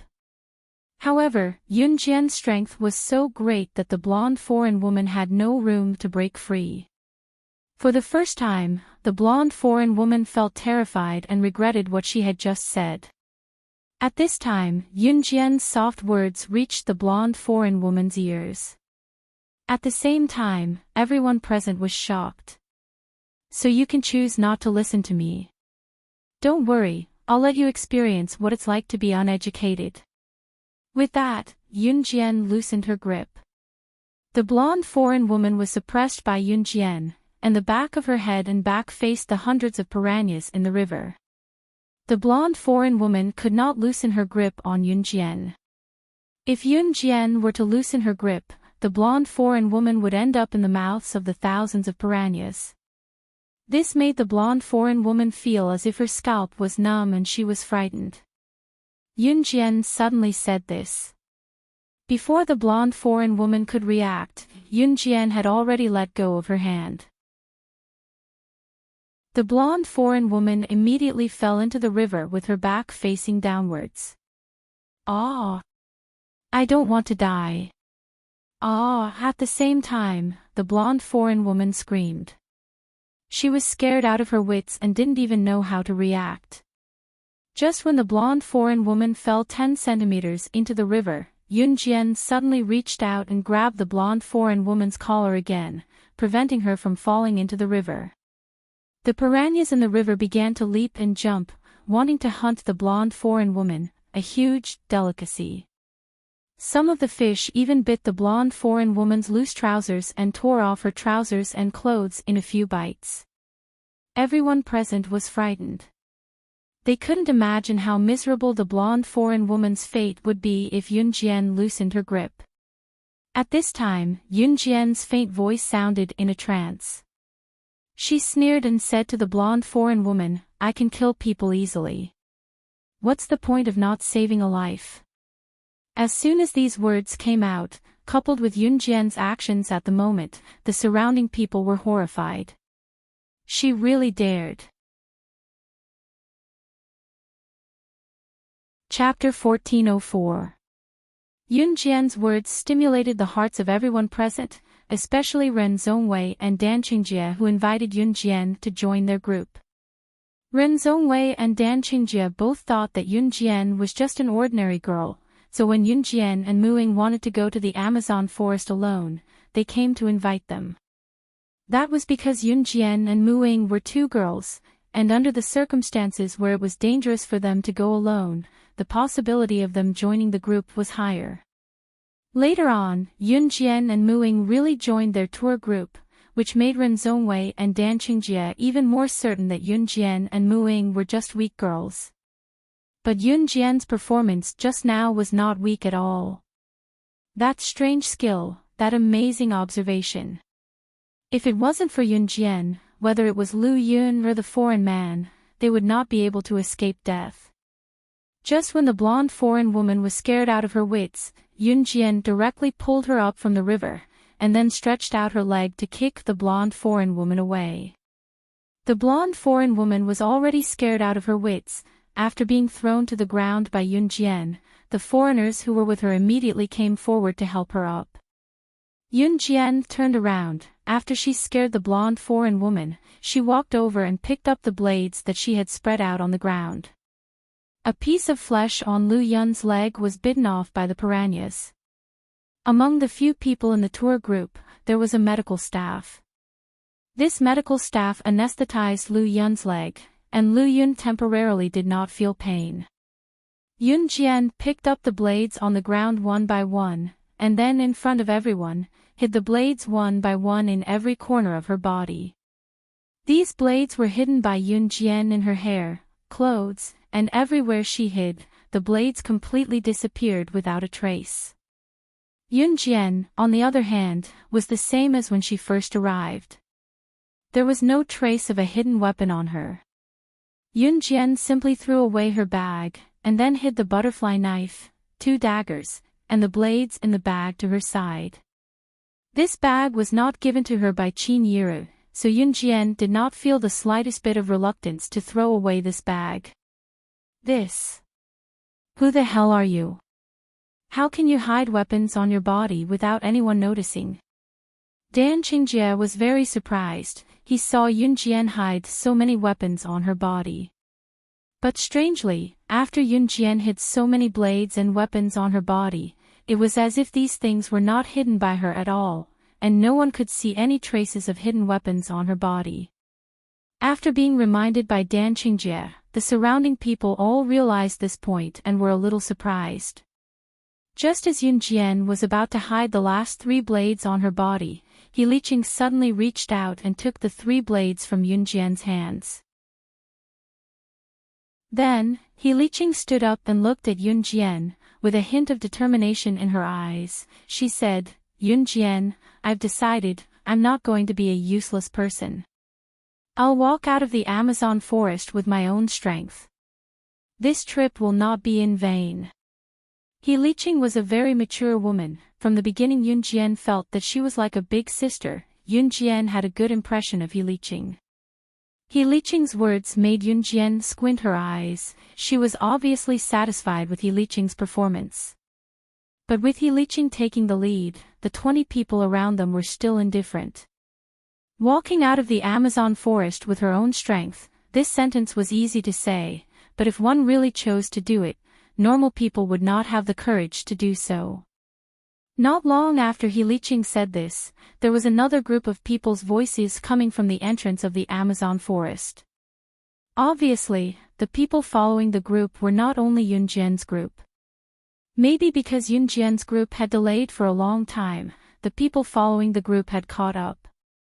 In spite of it, both Yunjian and Muing frowned when they saw who was leading the group of people who had followed the group. The people leading the group were Lang Hanja, Lang Lingling, and Guo Xiao. Muing did not expect Lang Hanja to really follow her. Yunjian, on the other hand, raised a brow in disdain. They had actually stalled here for so long. Chapter 1405. When Yunjian and Muing saw Lang Hanja and the others, Lang Hanja and the others also saw Yunjian and Muing. The moment they saw Yunjian and Muing, Lang Hanja and the others rushed over like crazy. Lang Hanja was afraid that Muing would shake him off again, so he rushed over and shouted at Muing, "Ying." When Lang Lingling saw Yunjian and Muing, her face darkened. She ran over and scolded Yunjian and Muing. "You actually abandoned us and ran away just now. How shameless. We came here together, and we took care of you along the way, but what happened to you? You actually thought that you could fly a helicopter and left without waiting for us. How can there be such a shameless person in this world? I'm so angry." Lang Lingling's first sentence was directed at Yunjian and Muing, and the second sentence was directed at Yunjian. Lang Lingling was still frustrated. Just as she was about to say something else, Dan Qingjia's terrified voice rang. Dan Qingjia's fearful question was asked while looking at Yunjian, "What's wrong with you?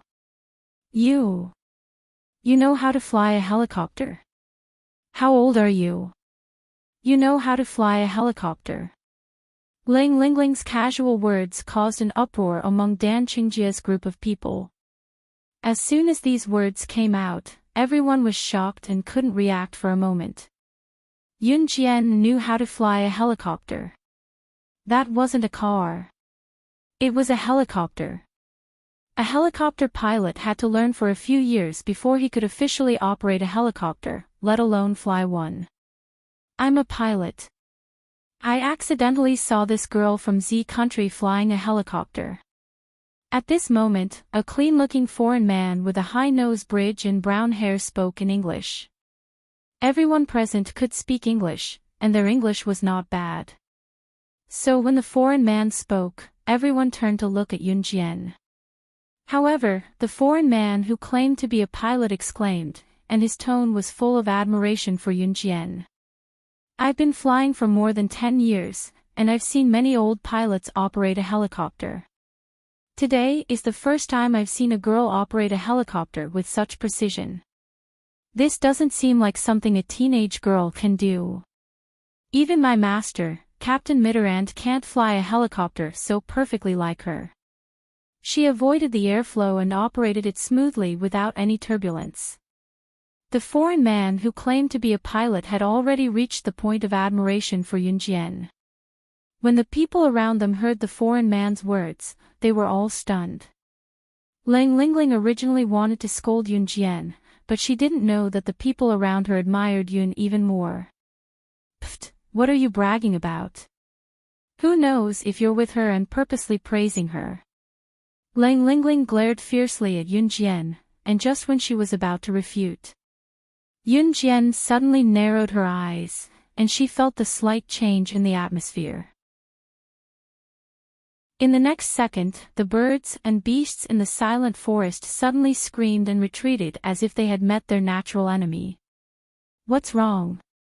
Suddenly feeling the silence around her, and the chirping of the birds and beasts before they left, Ling was so scared that she trembled violently. Then, she asked in fear.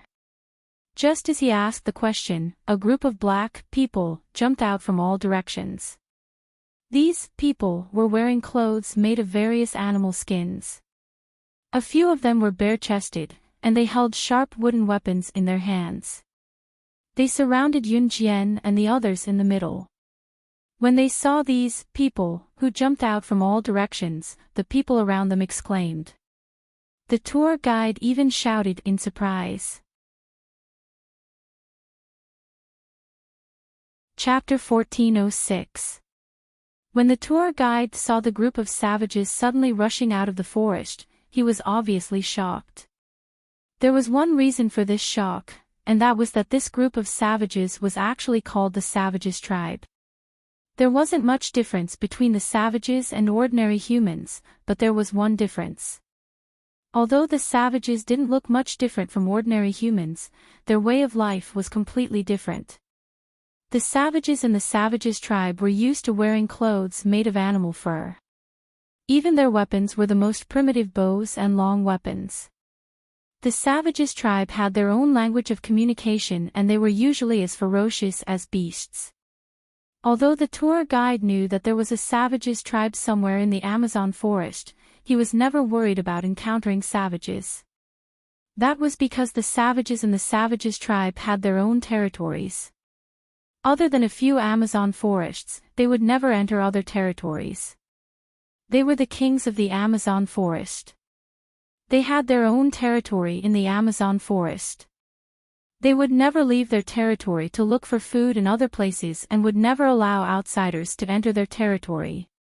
If anyone trespassed into their territory, they would take the initiative to attack the humans who strayed into their territory. If the savages were so ferocious, why didn't they use modern firearms to subdue them? There was only one explanation for this problem, and that was that in the Amazon forest, these savages were the kings of the jungle.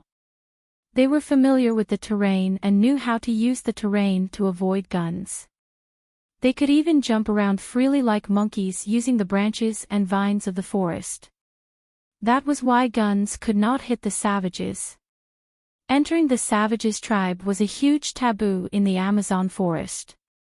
The tour guide's job was to avoid the risk of entering the Savages tribe and bring the tourists to the Amazon forest. However, the savages who had never left their territory in the Savages tribe suddenly appeared here and surrounded them. It was obvious that they were not friendly. At that moment, even the tour guide did not know why. Gugugu, gugugu. The savages started talking in their own language after they appeared. Yunjian squinted her eyes and did not move. Ling, who was scared out of her wits after hearing the tour guide's words, suddenly turned around and screamed, "I don't want to be eaten." She wanted to run but was knocked unconscious by a savage after taking 2 steps. Not long after, the dozens of people present were suppressed by this group of savages. Yunjian and Muing did not resist. There were a lot of savages and they quickly tied up Yunjian's group with vines and brought them to the tribe. It was already 3:00 in the afternoon when they were brought to the Savage tribe. Yunjian and dozens of others were exposed to the sun. The group of savages grabbed their long weapons and rushed to the cave noisily. "What is this place? Woo, will we be eaten?" Ling screamed as soon as she was put down. With Ling's shout, the dozens of people around her were immediately frightened. Their faces were extremely pale, and they were all worried about what would happen next. Yunjian narrowed her eyes and looked around. Her heart was slightly touched. This place was still the same as before. Nothing had changed. Just as he was thinking about this, he saw the group of savages surrounding an older savage walking out of the cave. The group of savages were talking in their own language with a goo-goo sound. The older savage was obviously the leader of this group of savages. After the barbarian leader walked over, a few of the barbarians carried out a few large pots from the cave. Lang Lingling could not hold it in any more when she saw the pots. She said with tears flowing down her face, They are really going to eat us. I don't want to be eaten, I don't want to, woo-woo. As she screamed, she struggled to break free from the vines but to no avail. The savages surrounded the leader of the savages and surrounded Yunjian's group. At the same time, this group of savages was talking in a language that no one could understand. After a while, the pots were lit on fire. The size of the pots was just right to contain a living person. Seeing this, not only Lang Lingling, everyone screamed. However, the vines were very strong. No one could break free from the vines. The leader of the savages said something and there were already savages walking towards Yunjian's group. Just as those savages were about to reach Yunjian's group, Yunjian suddenly shouted at the leader of the savages. Even if they were going to be eaten, there should be an order. With Yunjian's shout, those savages immediately noticed Yunjian's group. Lang Lingling and a few others were beside Yunjian. Lang Lingling was already so scared that she did not dare to say a word. However, with Yunjian's shout, she successfully attracted the attention of those savages. Are you crazy? If you want to die, don't drag us down. If you want to die, go and die yourself. Lang Lingling cried and shouted at Yunjian. The people around Yunjian instantly hated Yunjian. Thus, they all started to point out Yunjian's faults. However, at this moment, they saw the leader of the savages suddenly stop. Then, he hesitated and actually walked towards Yunjian. An even more shocking scene happened. The leader of the savages took 2 steps towards Yunjian's side. He cried out in shock and then strode towards Yunjian. When he was 3 meters away from Yunjian, he knelt down. The leader of the savages stretched out his hand and knelt down heavily towards Yunjian. The rest of the savages saw their leader kneeling down towards Yunjian and they all followed. In the next moment, all of the savages knelt down towards Yunjian. The scene was shocking and everyone who was with Yunjian was in an uproar. Even the tour guide was dumbfounded when he saw this scene. Others might not know, but as a tour guide, he was very clear. This group of savages had never bowed their heads to any humans. Any humans who accidentally entered their territory were like wanted criminals and would be hunted down by them. Usually, if one was kidnapped by the savages, the chances of survival were pitifully low. This group of savages were the kings of the jungle. They were familiar with the terrain and could use the terrain and years of wilderness survival experience to defeat any strong expert. However, today, they knelt down towards a human. This was a strange thing that the tour guide had never heard of in his entire life. Thus, the tour guide widened his eyes. The rest of the people who were with Yunjian also widened their eyes. They were so shocked that they could not be described with words. Every pair of eyes stared at Yunjian. It was as if they wanted an explanation and wanted to know what was going on. Why are they all kneeling towards Yunjian? This is impossible. She's not their king. Aren't savages only going to listen to the king that they think is the most powerful? Why? Could it be? Could it be that Yunjian is their king? Dan Qingjie was so shocked that his eyeballs were about to fall out. Chapter 1407. The world of the barbarians followed the law of survival in the jungle, where the strong ruled. Before entering this place, there was an introduction about the barbarians on the tour group's billboards. The reason why the tour group knew so much about the barbarians was because they had successfully captured a barbarian 3 months ago. Now, this barbarian was brought to a nearby research facility for research and observation. The world of the barbarians did not need the weak, where the strong ruled. A group of barbarians would form a tribe, just like this group of barbarians in the tribe. They would choose the strongest and most powerful barbarian to be the king of their tribe. Normally, the status of this barbarian in their tribe was similar to that of an emperor in ancient times. Unless you could defeat this king and take over the throne, otherwise, the barbarians in the tribe would listen to whatever the king said. This was the law of survival in the barbarians' tribe, where the strong ruled. This was stated on the tour guide's banner at the entrance, so everyone who stood here paid attention to it out of curiosity. But now, this group of barbarians who followed the law of survival actually knelt down in front of Yun Jian under the lead of the barbarian who was obviously the leader of this group of barbarians. What did this mean? Oh my God, these barbarians are kneeling down to us humans. This is a strange story, I have never heard of it before. The barbarians in the tribe are very strict about survival in the jungle, they would never listen to the weak, not to mention kneeling down to a human. The tour guide was stunned, he stared blankly at the scene in front of him which scared him out of his wits. He even regained his senses from the fear of being cooked alive by the barbarians just a moment ago. At this moment, everyone was staring blankly at Yun Jian. They watched as Yun Jian accepted the worship of the barbarians, but she did not show any signs of surprise. However, Yun Jian's expression was normal as she stared at the group of barbarians kneeling down in front of her. Yun Jian, what is going on? He Liqing was holding the 3 blades she took from Yun Jian. She moved closer to Yun Jian and asked. At this moment, everyone present was tied up by vines. Just as He Liqing moved closer to Yun Jian and asked, she saw Yun Jian tear apart the vines binding her body like she was holding a pair of scissors, then stood up. Yun Jian did not answer He Liqing's question, instead, she took 2 steps towards the group of barbarians who were kneeling down in front of her. After Yun Jian let go of the vines binding her, Muing also let go of the vines and stood up.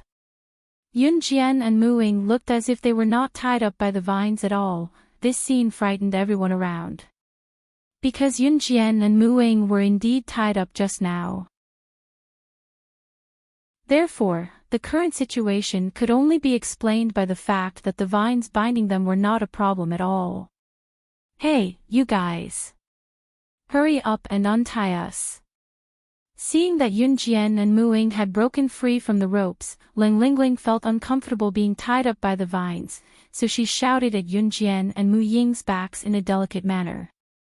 Ling Lingling had just shouted until here when she saw that Yun Jian did not respond to her. Instead, she strode forward and walked to where the leader of the barbarians was kneeling in front of her. Without saying anything, she walked over and viciously kicked the barbarian leader's abdomen, sending him flying 3 meters away on the spot. That way, it was as if she was punishing her own subordinates. Then, Yun Jian said a few words in the barbarian language in front of everyone. Her tone was rather fierce, scaring the group of barbarians until they started trembling. This scene shocked the crowd once again. Then, she turned around to look at everyone, and finally locked her gaze on the tour guide. Yun Jian, you actually know how to speak in the barbarian language. Who are you? Lang Hanja looked at Yun Jian in a daze and asked.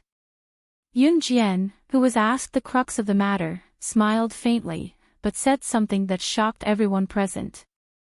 I've been in the Amazon forest for half a year. If I can't even discipline my own subordinates in half a year, how can I deserve to be called king by them? Subordinates, she was referring to. Chapter 1408. You can say that.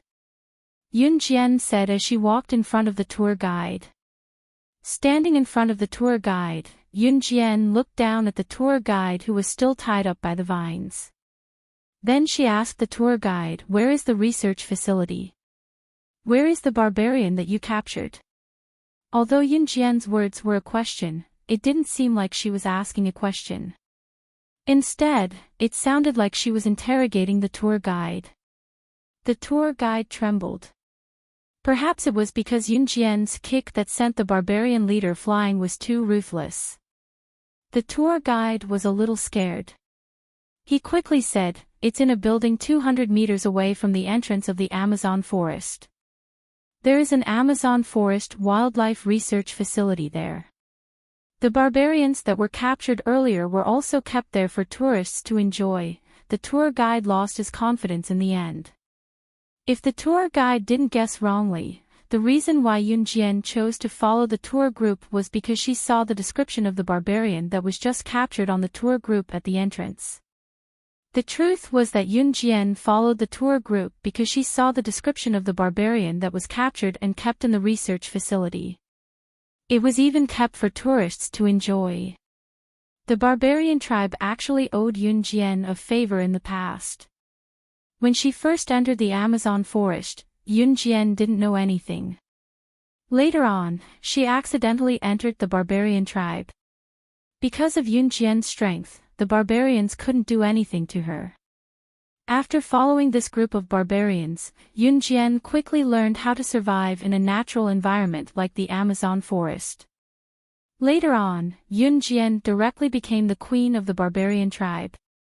She was very clear that if she wanted to be the queen, the least she could do was not allow her subordinates to be bullied. Especially when it was kept for tourists to enjoy.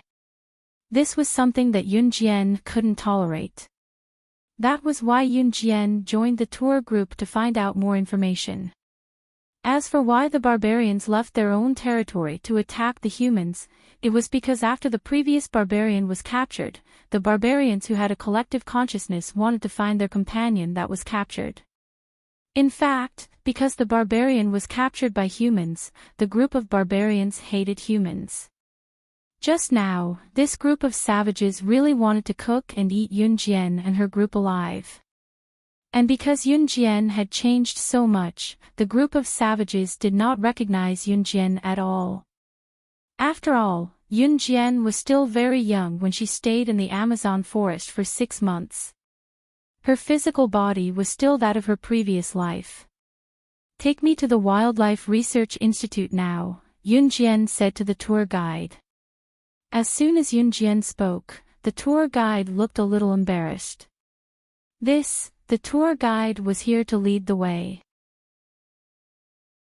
If he returned to the exit, wouldn't Ren Zhongwei, Dan Qingjie, and the other tourists have to follow him back? "It's fine if you don't leave, but you can stay and be their dinner." Yunjian pointed at the savages not far away. Now, no one dared to say that they didn't want to leave. Everyone was fighting to leave.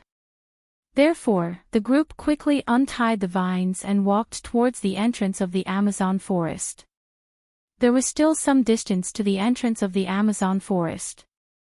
Yunjian had too many secrets, so the tour guide couldn't help but ask Yunjian as they walked, "You said you stayed in the Amazon forest for half a year?" "Yeah." Yunjian replied coldly. The tour guide gulped. Before he could ask again, a foreign man who knew Chinese spoke up. "I heard that many assassin and secret agent organizations would throw their assassins or secret agents into the Amazon forest and let them survive for half a year without any weapons. It's a game where the weak are eliminated and the winner is the king. Could it be that you were thrown into the Amazon forest as a secret agent or an assassin?" Chapter 1409. After all, why would a normal girl come all the way to the Amazon forest for half a year? Let's not talk about whether her family would agree or not. A normal girl might not even know what kind of place the Amazon forest was, right? In 1999, the internet was not widely known yet, and there was no way to search for information on the internet. People in that era could only find out about major international news through newspapers, television, and other channels. As for a place like the Amazon forest, even adults might not know about it. Yunjian was from Country Z, and Country Z was far from the Amazon forest, so the foreign man who spoke Chinese had to ask Yun Jian about it. The people around them suddenly heard the foreign man saying something they had never heard of before, so they all turned around to look. The foreign man stared at Yun Jian for 2 seconds. It was obvious that this foreign man had some understanding of secret agents and assassins. No comment, Yun Jian's words interrupted the foreign man's train of thought, and he rolled his eyes. Okay, I won't ask anymore. Can I ask for your name?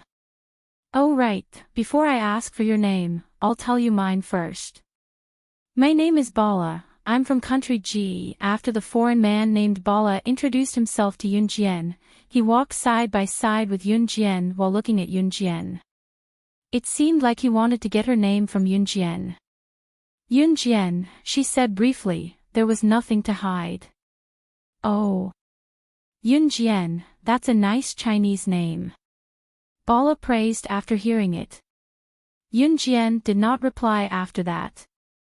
On the other hand, Ling Lingling, who was beside Ling Hanja, was very interested when she heard Bala talk about secret agents and assassins. Guo Xiao, who was with Lang Hanja, was a police academy student, so he was very interested in such things as well. Hence, Guo Xiao and Ling Lingling started talking to Bala very quickly.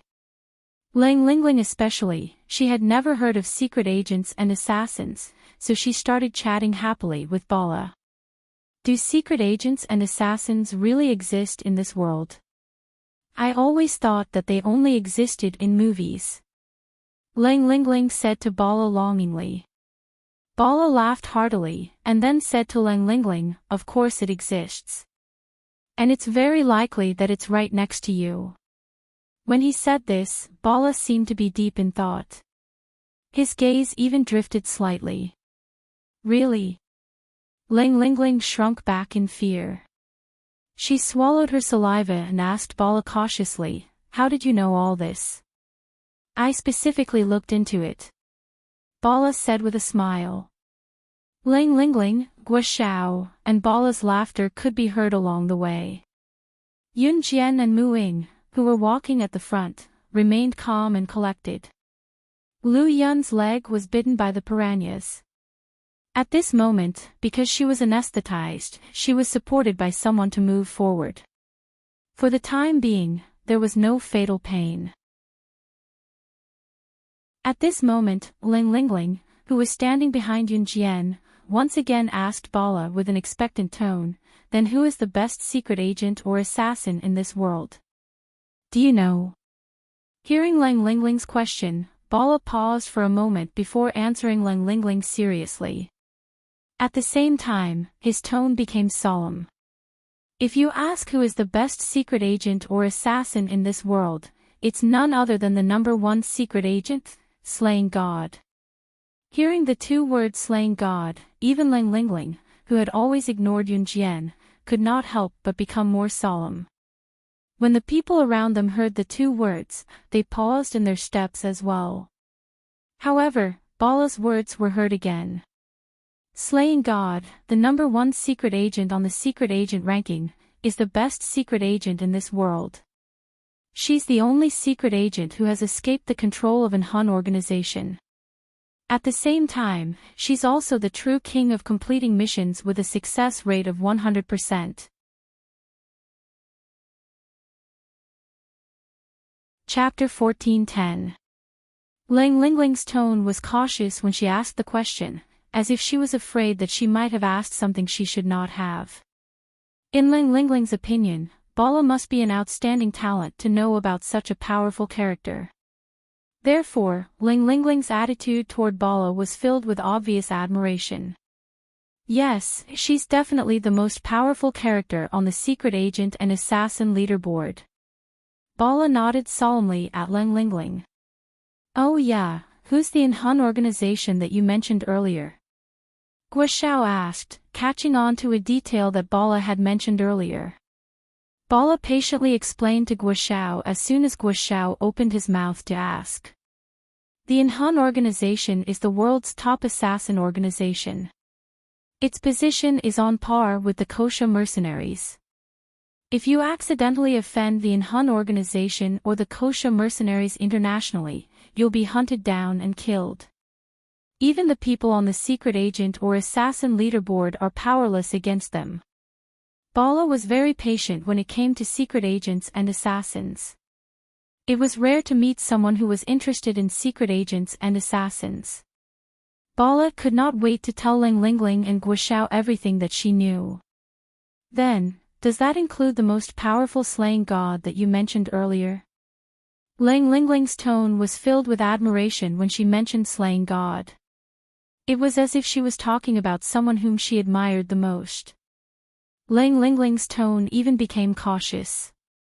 Ever since Bala, Ling Lingling, and Guoxiao mentioned slaying god, Yun Jian's ears kept ringing. Yun Jian listened but did not say a word. However, Bala continued, "No. Slaying god is an exception. I think even if slaying god offended the Inhun organization, they won't be able to take her down. As for the Kosha mercenaries that I mentioned earlier, they're slaying god's own force." Ling Lingling and Guoxiao could not help but gasp when they heard what Bala said. Toward the end, Bala lamented, "I think slaying god's achievements today are all thanks to her innate talent. That's how she got to where she is now so easily.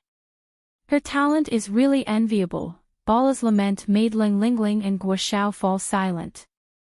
At this moment, Yun Jian suddenly snorted coldly. She secretly laughed and said, "Extraordinary talent. How did he reach his current position so easily? She was only able to get to where she is today by luck." She was referring to slaying god in his past life, What do you know? You're just an ordinary military schoolgirl. Do you really think that you're slaying god, the top secret agent on the secret agent ranking? You keep talking about it. I think you're just jealous of slaying god's prowess. He's jealous. Yun Jian had just finished speaking when Ling Lingling continued. Yun Jian didn't want to pay attention to this. Yun Jian just took another step forward. At this moment, no one noticed that Bala, who was standing behind Yun Jian, had found the spot closest to Yun Jian. He suddenly clenched his fist and charged toward Yun Jian. His fist was about to land on Yun Jian. No one expected such a turn of events. While everyone was still in shock, they saw Yun Jian, who was walking in front, turn sideways reflexively. She reached out and turned her fist at lightning speed. In the next second, her fist collided with Bala's sneak attack. However, that was not the end. The moment Yun Jian's fist collided with Bala's, her hand snaked nimbly around Bala's wrist like a snake's body. In less than 3 seconds, Yun Jian had grasped Bala's weak spot.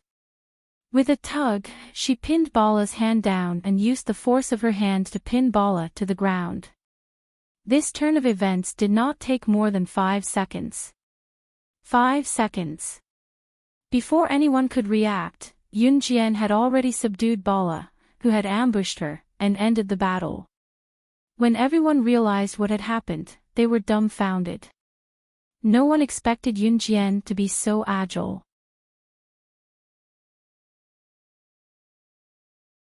Chapter 14:11. Bala's tone was eerie when he said that. It was completely different from how he looked at slaying God with admiration earlier. Everyone was dumbfounded by the turn of events. Especially when Bala was attacking Yun Jian at a ferocious speed but was subdued by Yun Jian, everyone was dumbfounded. Slaying God. You. The slaying God you're talking about. Is she the one you told us about earlier? Ling Lingling's eyes widened. When the incident happened, Ling Lingling's eyes were wider than anyone else's. She stared at Yun Jian and Bala blankly, asking in disbelief. Isn't she Yun Jian? How could she be? Guoxiao asked in horror. He shook his head and stared at Bala and Yun Jian. He wanted to know the truth. Their instincts told them that the slaying god that Bala mentioned earlier really existed in this world. However, that person was Yun Jian right in front of them. This was something that no one present was willing to believe. However, even if they did not believe it, they were still dumbfounded.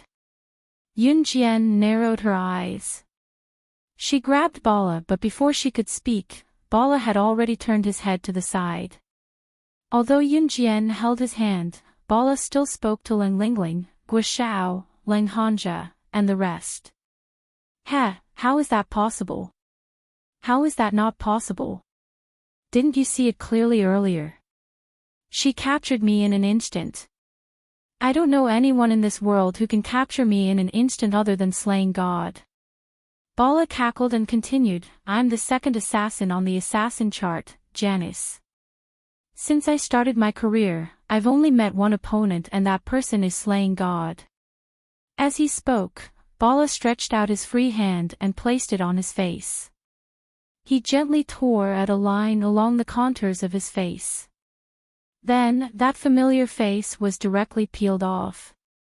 Ah! Lang Lingling saw Bala tear her face off and she took 2 steps back in fright. What Bala, who was also Janice, did not surprise her. It was obvious that Yun Jian knew that Janice had changed his appearance. She also knew that Janice's face was covered by a human skin mask. However, even if Yun Jian had seen through this, she was not a god and did not know Janice's identity. Yun Jian didn't know until this moment, but she didn't appear to be very surprised. She had wanted to deny her identity as slaying God earlier, but Janice seemed to have known what she was planning to do. Before she could say a word, he had cut off all excuses to deny her identity. Yun Jian's lips curved into a red arc. Yun Jian was no stranger to Janice. Janice, who was ranked second on the assassin ranking, was indeed a powerful character. He was good at tracking and counter-tracking. In her previous life, Yun Jian had encountered Janice before, and it was Janice who came to her and was beaten up by her. Therefore, Yun Jian was not surprised that Janice recognized her. Yun Jian. You. It's impossible. How can you be the slaying god who is ranked first on the assassin ranking? Slaying god should be a great and powerful character. How can it be you? Lang Lingling did not believe it and she would not believe it either. The people around them looked at Yun Jian in disbelief. Everyone thought so. After all, Yun Jian was still young. I'm afraid you're the only one in this world who came to me to be beaten up. Janice, it's been a long time. Yun Jian's lips curved into a red arc. Everyone was shocked and in disbelief when she said that calmly. Especially when she said, long time no see, it could be considered as a direct admission of her identity. Lang Lingling, Guo Lang Hanja and the rest were dumbfounded. Was she not a student from Min City's military school? Chapter 14:12. Yun Jian ignored the crowd's reaction. After Yun Jian finished her sentence, she released her grip on Janice. At the same time, she extended her leg. Before Janice could react, she kicked Janice's waist in the back, causing him to stumble forward. Janice was not an ordinary person. After being kicked by Yun Jian, he staggered 2 steps forward before regaining his footing. He turned around, wiped the corner of his mouth, and looked at Yun Jian. Slaying God, the number 1 on the international secret agent ranking, is among this group of useless people. I didn't expect that. Tisk. Janice stared back at Yun Jian without backing down as he spoke. Did he just call everyone present a group of useless people? The crowd had just recovered from their shock. After hearing what Janice said, they were all furious. However, no one dared to voice their anger. Janice claimed to be the number 2 assassin on the assassin ranking. An assassin. That was someone who could kill. Moreover, he was the number 2 assassin on the assassin ranking. Tell me what you want. Yun Jian stood calmly on the spot. She narrowed her eyes and looked lazy, but she was more alert than everyone present. Janice was not someone who was easy to control. He was completely different from Mad Dragon and Peter. How could the number 2 assassin on the assassin ranking be a weakling? If he was a weakling, the number 2 assassin ranking would definitely not belong to him. After all, there was a huge difference between the top 3 assassins or secret agents on the assassin ranking and the top 10 assassins or secret agents on the ranking. In other words, anyone who could climb to the top 3 would be an all-powerful and fearsome existence in the entire world who heard of their names. I don't have any other intentions. I just want to ask you for a favor. Janice did not beat around the bush and asked Yunjian directly in front of the stunned crowd. Initially, the crowd thought that since Yunjian was also a powerful character, she would definitely reach an agreement with Janice, who was equally powerful.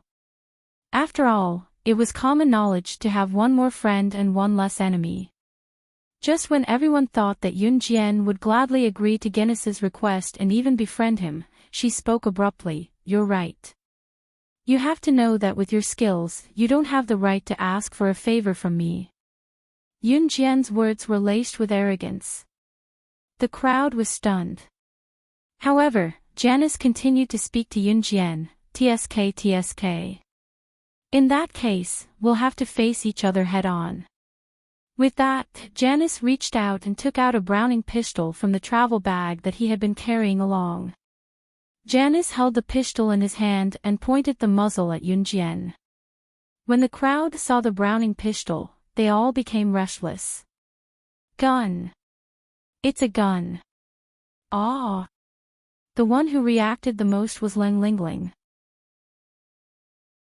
The moment Lang Lingling saw the pistol, she screamed and wanted to run away. Lang Hanja, Guishao, Lu Yun, He Liqing, Dan Qingjie, Ren Zhongwei, and the others wanted to run away. However, they heard Yunjian's voice that was not at a disadvantage. "Do you think you can defeat me with just a gun?" Yunjian's voice was light. However, when she spoke, everyone was shocked. Chapter 14-13. Although Janice's achievements in the underworld were not as good as slaying gods, there was no doubt that Janice was one of the best in the underworld. His achievements were second only to slaying gods. Although his ability was not as good as slaying gods, his achievements in completing missions were close to slaying gods. If slaying God was the king of the underworld, then Janice was undoubtedly the king's best subordinate. There was no one else. Janice's achievements were not something that could be erased by a single person's words. After all, he was not an ordinary assassin, but an elite ranked second on the assassin ranking. However, this was only limited to the ordinary. Who is it? Who is it? How can my achievements be reduced to nothingness just because you say so? Janice circled the forest a few times but could not find the person who had spoken. He frowned and began to be cautious of his surroundings. Other than slaying God, there was someone else who could speak right under his nose and he could not find the person. No matter who this person was, Janice dared not let his guard down. Yunjian's eyes flickered. The mellow voice was just right. It was so magnetic that any woman present could imagine his handsome face just by listening to his voice. There was no doubt that it belonged to him. How did he get here so quickly? Yunjian had initially planned for CE to arrive a day later than her. Yunjian did not know that CE had rushed here so quickly just to see her. But, where was he? Damn it! What's the point of hiding? Come out if you dare. What do you mean by, your woman? Who's your woman? Who the F***ck did I lay my hands on? Jenny's eyes darted around, purposely provoking CE to show himself. In fact, CE did not bother to hide himself. In the next second, a person appeared above them. Wasn't that CE? He had been standing on the tree and looking at Janice coldly earlier. However, he had hidden himself so well that Janice could not find him. Ce jumped down from the tree handsomely. When he did so, he had a hand in his trouser pocket. His handsome face was presented to the crowd. Especially that head of short hair, it was so black that people couldn't take their eyes off it. Coupled with that handsome face that angered both men and gods, everyone present was captivated. Even Janice felt that something was wrong. His body trembled, and he felt an inexplicable tremble in his body. However, he was the number 2 assassin on the international assassin ranking. The kid in front of him looked to be at most 20 years old. When he came out of the underworld, the other party was still drinking milk in his mother's arms. Thinking of this, Janice became bolder. "Who are you? You don't have the right to speak here, you." Janice's clenched fist was already swinging at Ce as he spoke. Seeing this, Ce frowned and suddenly spat out, noisy. "You can die now." As soon as he finished his sentence, Janice's fist had already landed in front of Ce. Everyone present sucked in a breath of air. No one wanted to see that handsome face get beaten up. Just as they were thinking of this, a pair of fair and slender hands caught Janice's fist easily. At the same time, Ce lifted his slender leg and kicked Janice away at lightning speed. His movement was much faster than Yunjian's. Pfft! This kick caused Janice to spit out a mouthful of blood. Janice pointed at Ce and said in disbelief, "You. The only person who can be faster than slaying God is dark." The last word ended with Ce's foot in the air as he sprinted forward. Bam! Ce kicked Janice's abdomen and destroyed his internal organs on the spot. Janice died violently in front of everyone. Everyone who saw this was so shocked that their faces turned pale. Ling Lingling almost fainted from the shock. Ce, who was on the other end, did not even take his hands out of his pockets. He glanced at Janice in disgust. "I don't care about your military exploits, but you'll be reduced to nothingness if you dare to lay your hands on my woman."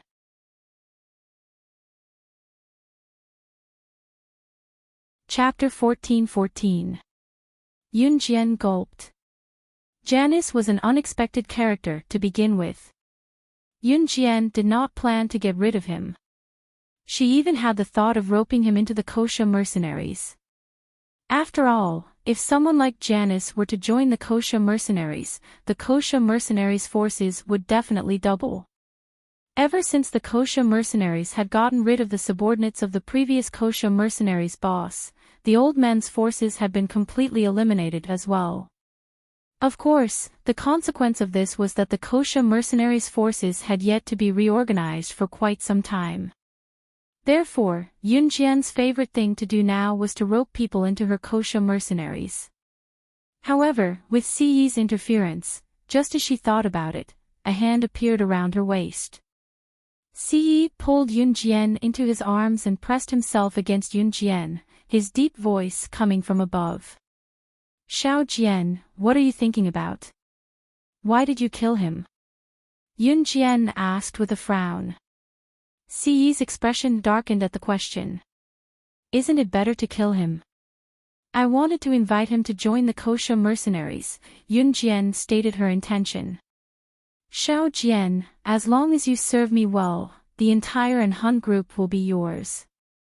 "I'll be yours too," Ce could not hold himself back and murmured softly against Yunjian's earlobe. Of course, these were all whispers between Yunjian and Ce. The people around them could only see Ce killing Janice and walking to Yunjian to lean against her. Other than that, they could not see anything else. Ce's words made Yunjian blush. She nudged Ce quickly and thought of something else. "Where's Mad Dragon?" "Over there." How could he not listen to his wife and bring Mad Dragon over? Ce pointed in that direction. Yunjian turned to look and saw Mad Dragon sauntering over lazily. Yunjian could clearly see that Muing, who was standing not far away, froze when she saw Mad Dragon. Muing was still young when she died. She was only about 9 years old. Mad Dragon was still young back then as well. A person's appearance would change with age, but a person's silhouette would not change much. This was why some people could tell whose childhood photo it was at a glance. The moment Muing saw Mad Dragon, she was stupefied. Of a sudden, she realized that she was no longer who she used to be. She did not even have a body.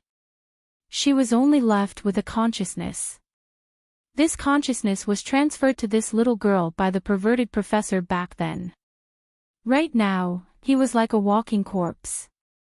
What right did she have to see him?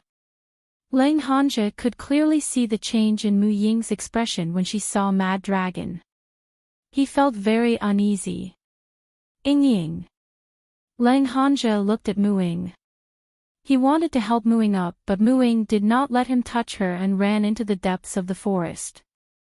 Mad Dragon, who was standing far away, felt Mu Ying's gaze. He suddenly retracted his lazy posture. When he glanced at Muing, he felt a sense of familiarity. Yun Jian knew that Mad Dragon and Muing had a relationship when they were in the organization. After Muing died, Mad Dragon killed the group of people who had tricked him into going out. He could not make it back in time to save Muing. To this day, Mad Dragon did not have any women by his side. Not a single one. Ever since Muing died, Mad Dragon's world was only filled with killing, killing, and killing. He only knew how to use killing to numb himself. Yun Jian suddenly walked in front of Mad Dragon. She signaled to Mad Dragon that Muing had run away and said, "Do you still remember MY?" Yun Jian did not point it out, but Mad Dragon suddenly realized something. In the next second, Mad Dragon ran madly towards Muing. Muing ran as fast as she could. Her strength had stagnated at the age of 9. She did not give up on training after her consciousness was sucked into this body by the perverted professor. However, she knew that she was no longer a complete person, and she was not worthy of meeting Mad Dragon. She did not even have her own body. Muing ran faster and faster. In the end, she didn't even notice the vines on the ground. She was tripped by the vines and fell to the ground, but she didn't feel pain. She just sat on the ground and silently let her tears flow. She did not know why she was crying. "My silly girl, I have been looking for you for more than 10 years. You are still as silly as before." Suddenly, a soft male voice came from behind. Muing paused. She knew who the male voice was, but she did not dare to turn around. However, she felt the owner of the male voice squat down and hugged her from behind. He pulled her up from the ground with one hand and then pulled her into his arms.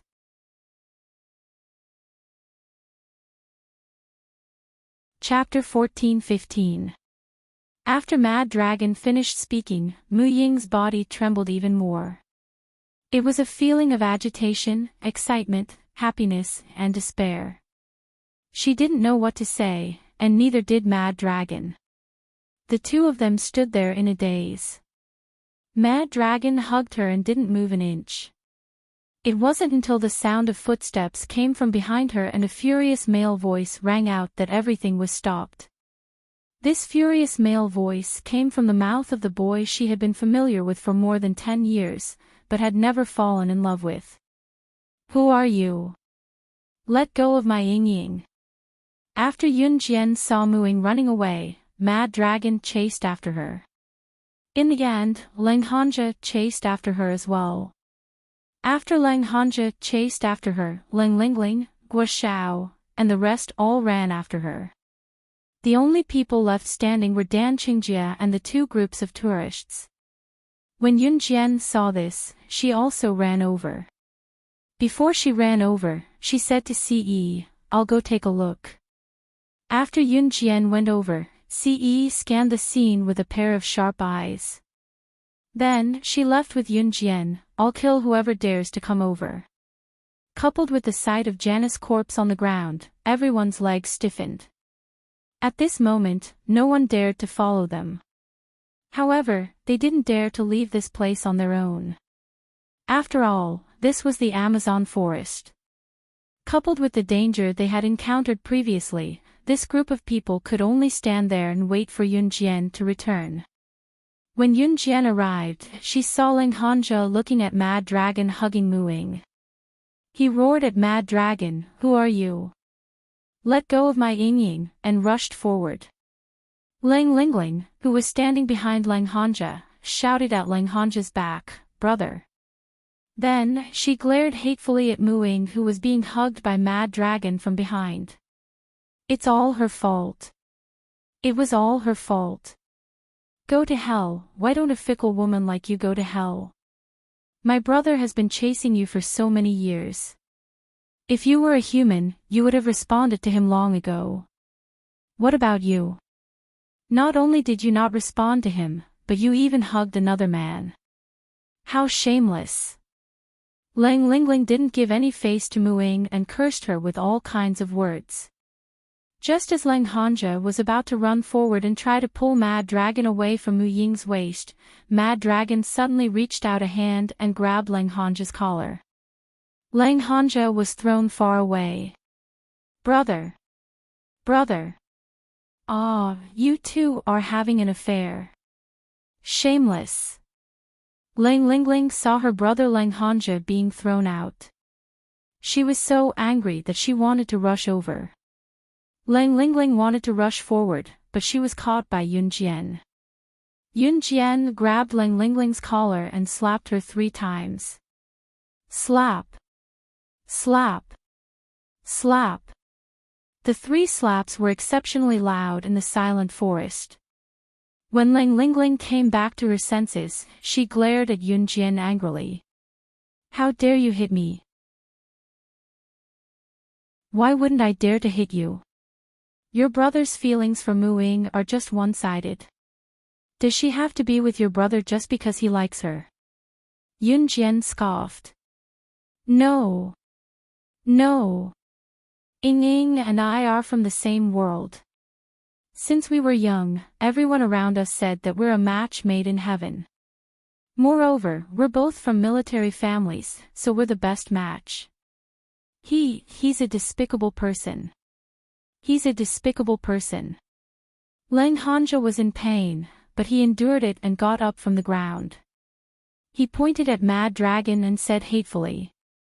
Yunjian laughed when she heard that. She sneered and asked Lang Hanja, "Do you know who I am?" Lang Hanja, Lang Lingling, and the rest only reacted when they heard Yunjian's question. She was a secret agent. The kind that could kill. Moreover, she was the #1 secret agent on the international secret agent ranking, slaying God. Just as they thought that, they heard Yunjian say with a smirk, "She's the same as I am. She, who once lived a life of war, will never be from the same world as you." Yunjian's words stunned Lang Hanja and Lang Lingling. What? Muing.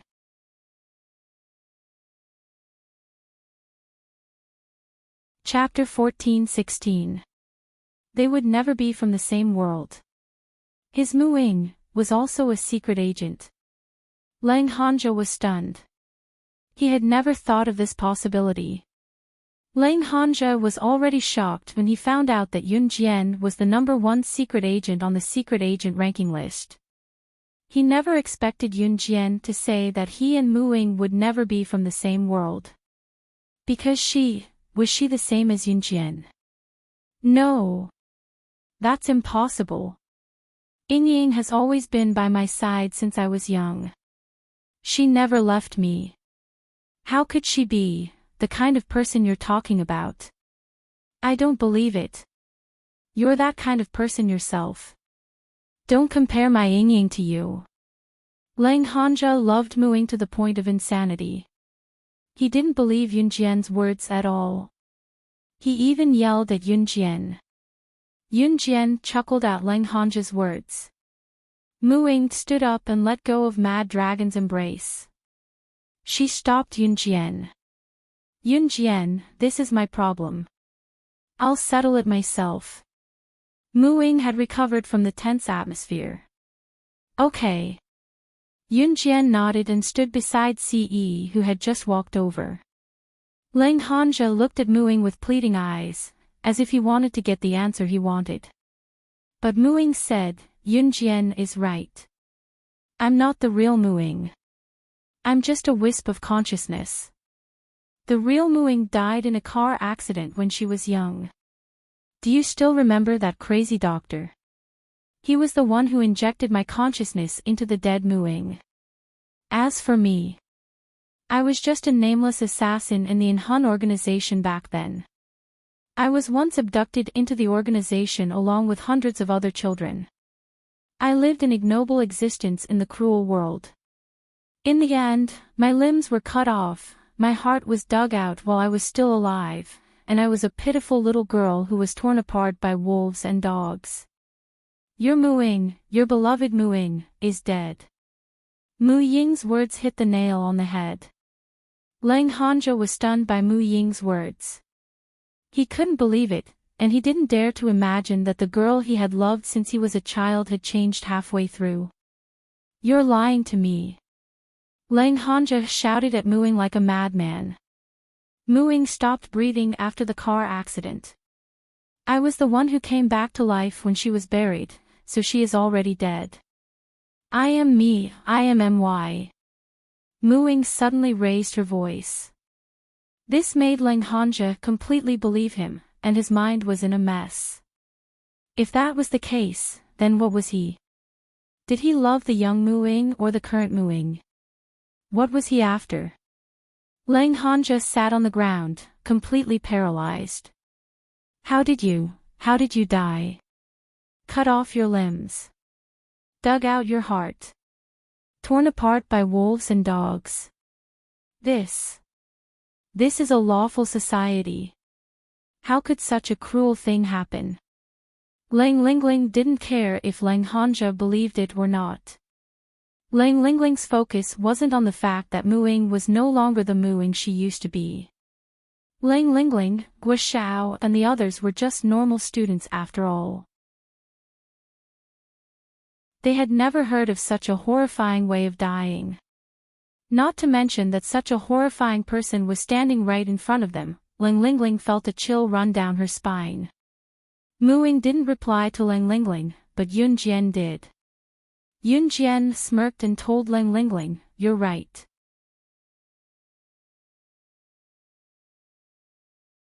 Chapter 14-17. Lang Lingling and this group of obedient girls who were protected in the arms of their parents would never be able to understand how they, who lived in this cruel and murderous world, managed to survive. Perhaps to them, the best life wasn't that tomorrow would be better than today, but that tomorrow they were still alive, that they weren't dead yet. Hearing Yunjian's serious words, Lang Lingling gulped. She was sure that the current Mu-ying was no longer the Mu-ying of the past. After all, Mu-ying was her best friend when they were young. Ever since Mu-ying got into a car accident when they were young, she changed. She often hid in a corner and ignored her and her brother, Lang Hanja. From then on, Lang Lingling hated Mu-ying. Perhaps Lang Lingling didn't hate Mu-ying back then. She just didn't want to play with Mu-ying anymore. Later on, Mu-ying refused to be with her brother, Lang Hanja. Seeing how her brother did so much for Mu-ying but didn't get anything in return, Mu-ying started to hate Mu-ying. Lang Lingling believed it when she got the answer. The Mu-ying of the past and Mu-ying after the car accident were too different. But Lang Hanja was different. He didn't believe it because he didn't want to accept the truth. Ugh! Is the world you live in really that scary? Lang Lingling muttered after hearing Yunjian's words. Yunjian ignored Lang Lingling this time and smiled coldly. Yunjian, we. Mu-ying, who was standing not far away, signaled Yunjian. Yunjian saw Mu-ying's signal and suddenly realized something. Then, Yunjian walked towards Lang Lingling. Mu-ying walked towards Lang Hanja. Seeing Mu-ying walking towards him, Lang Hanja thought that his Ying was back. Ying. Are you planning to? Before Lang Hanja could finish his sentence, Muing appeared in front of Lang Hanja and knocked him unconscious with a horizontal slash. Brother! You guys!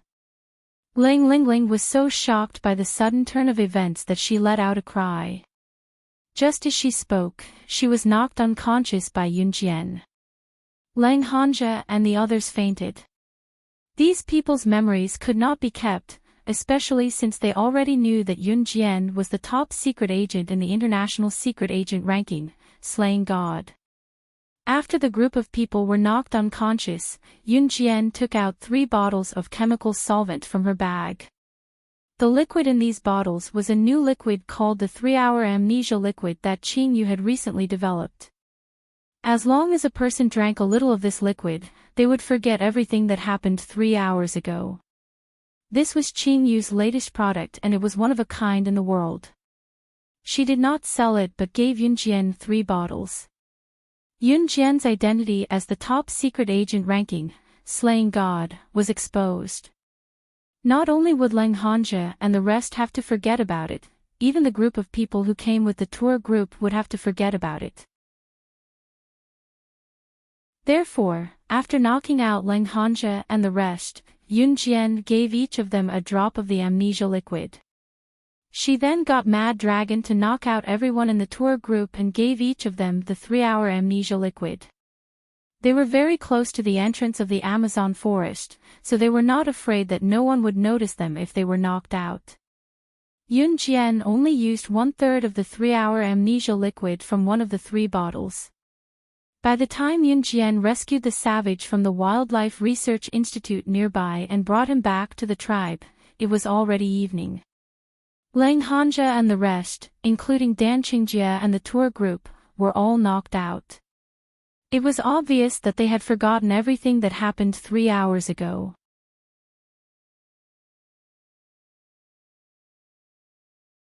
Chapter 14-18. They did not find the old man who had saved Muing back then, so Yun Jian, Muing, and the others returned to Min City. Muing was saved by the old man when she entered the Amazon forest. If it were not for him, Muing would not have been able to survive 6 months in the Amazon forest with her ability back then. Yun Jian, on the other hand, had survived there for 6 months with her own ability. Compared to Yun Jian, Mu Ying's ability was indeed weaker. It was also evident that Yun Jian was one of a kind to be able to survive 6 months in the Amazon forest with her age back then. Muing was grateful to the old man for saving her life back then, but she still could not find him even after walking around the Amazon forest and nearly turning over the soil on the ground. In the end, Muing could only accept her fate and return to Min City. Muing went back to Min City while Yun Jian went back to Longmen City. Muing went to Min City with Mad Dragon as well. Although Muing felt that she was not good enough for Mad Dragon now, she could not bear to chase Mad Dragon away, so both of them went back together. Yun Jian went back to Longmen City with Ce. After staying in Longmen City for 3 to 4 days, the 7-day break after the military training was over. Yun Jian was ready to head back to Min City's military academy for class. Ce did not have time to accompany Yun Jian to class, but before Yun Jian left, he hugged Yun Jian and let Yun Jian sit on his lap affectionately for a while. Xiao Jian, I can't get away for a while. Come to Enhun for me later. In the room, Ce hugged Yun Jian's slim waist, refusing to let her go. He let Yun Jian sit on his lap and pressed his lips to Yun Jian's ear softly. Yun Jian was numb from Ce's breath, but she dared not move. She was pinned down by Ce, so she could only curl up and take it. She dared not move because she was sitting on his lap. Yun Jian was wearing a short white skirt and a pair of panties today. Ce's pants were so thin that it was as if he was wearing nothing. She was so shy that her face turned red. Let go of me, I have to catch the bus. I'll be late for class. Yun Jian pushed Ce as she blushed. No. He spoke even more boldly. As he spoke, he placed his slender hand on her smooth thigh under her short skirt and gently rubbed it. Xiao Jian, you're so beautiful. Ce almost wanted to melt into her body. Xiao Jian, it's 6. The bus leaves at 6:30. Aren't you awake yet? You'll be late for school later. Qin Yiru's voice rang as she came up the stairs. The sudden voice made Yunjian blush as she pushed Ce again. With this push, a certain part of her body that was only covered by a thin layer of clothing rubbed against him twice. It would have been fine if it was not rubbing, but once it did, Yunjian could feel a certain part of Ce's body bulging. With that, Ce's breathing beside her quickened. Let go. Yunjian's expression could no longer be described as bashful. Xiao Jian, why aren't you up yet? You weren't like this before. Get up now. Qin Yiru came up the stairs and was coming to the room. Xiao Jian, move again and I'll take you, Ce suddenly whispered in Yunjian's ear. Yunjian's face flushed at once and she did not move anymore.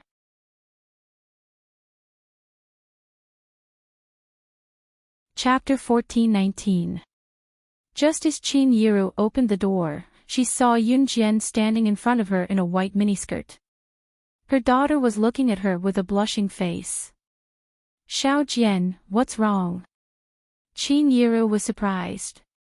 Did you bully Ae? What Qin Yiru said next, however, made Yunjian wonder if she was Qin Yiru's biological daughter. Mom, I didn't. Yunjian said as she walked around Qin Yiru and went downstairs, reaching for her bag as she walked. Breakfast is on the dining table. Remember to bring it to the car. Qin Yiru watched Yunjian's back as she hurried down the stairs. She covered her mouth and chuckled before calling out to Yunjian. Yunjian hummed in response and went downstairs to pick up the breakfast that Qin Yiru had put in a white plastic bag from the dining table before heading out. She drove the car to Min City Military Academy. The 7-day holiday was over and today was the 10th of September. It was also the official start of Yunjian's school at Min City Military Academy. Hence, Qin Yiru wanted her to change into a white miniskirt with a pink top. Yunjian did not mind as she changed into it. She was also puzzled why Ce did not tell her to wear such a short skirt today. Shaking her head to stop thinking about it, Yunjian picked up her breakfast and carried her bag before heading out. Inside the house, Ce smirked. He was still thinking about how alluring Yunjian looked under her miniskirt. He would never tell anyone that he did not stop Yunjian from wearing such a short skirt today because, cough. It was already 8:30 a.m. when she arrived at Min City Military Academy. 9 o'clock was the school arrival time.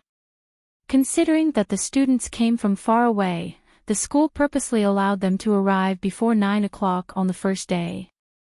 The next day, he would wake up at his normal time.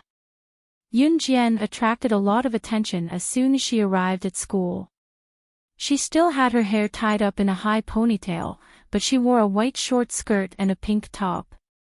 She had a beautiful face, and her perfect face attracted the attention of countless people around her. Even the girls couldn't help but take a few more glances. Yunjian, I'm here. Come here quickly. Lin Wan was already waiting for Yunjian at the school gate. When she saw Yunjian, she rushed over and looked at Yunjian from head to toe. Hey, Yunjian, this short skirt really matches you. It's so beautiful. As she spoke, Lin Wan looked around again. She didn't see Muing. Why isn't Muing here today? I remember that she was always the first one to arrive. Let's stand here and wait. Yunjian pointed at the security post at the school gate and said. Okay. Lin Wan nodded. Then, she stood with Yunjian at the security post at the school gate and waited for Muing. Just as Yunjian and Lin Wan stood there, a female teacher on duty at the school gate who was less than 1.5 meters tall and wore a pair of stilettos, saw Yunjian. She was about 150 kilograms in weight but was less than 1.5 meters tall. She was dressed fashionably in a pair of stilettos. The female teacher on duty saw Yunjian's beautiful figure. She was even wearing a white short skirt. Her perfect figure really made people jealous. So, the female teacher on duty came over and shouted at Yunjian, "Which class are you from?" Yelling wasn't enough. The female teacher even handed her duty book to Yunjian. Then, she shouted at Yunjian, "Write down your class name. Our school is a military school. Since you're here, don't you know the rules of the military school?"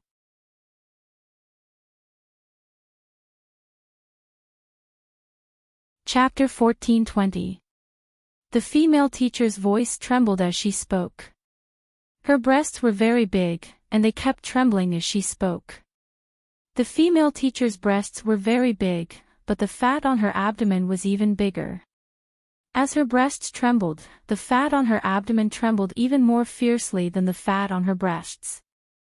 When the female teacher said this, she did not give Yunjian and Lin Wan a chance to speak. Instead, she spoke even more fiercely. Her words were like a machine gun, and she did not even give them a chance to take a breather. "You girls only know how to dress up. How dare you come to school wearing such a short skirt? This is a military school, hey. Do you know what a military school is? Don't make yourself look like a gorgeously dressed chicken. The boys in our military school will fight for the country's career in the future. They won't waste themselves by dating little girls like you. You girls, why don't you go to high school and come to our military school? Don't tell me you're here to seduce our boys to date you."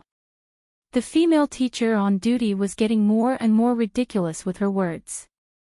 Yunjian did not know the rules of the military school, but since she had broken the rules by wearing a short skirt, as Qin Yiru said, she, Yunjian, was not the kind of person who would ignore the school rules.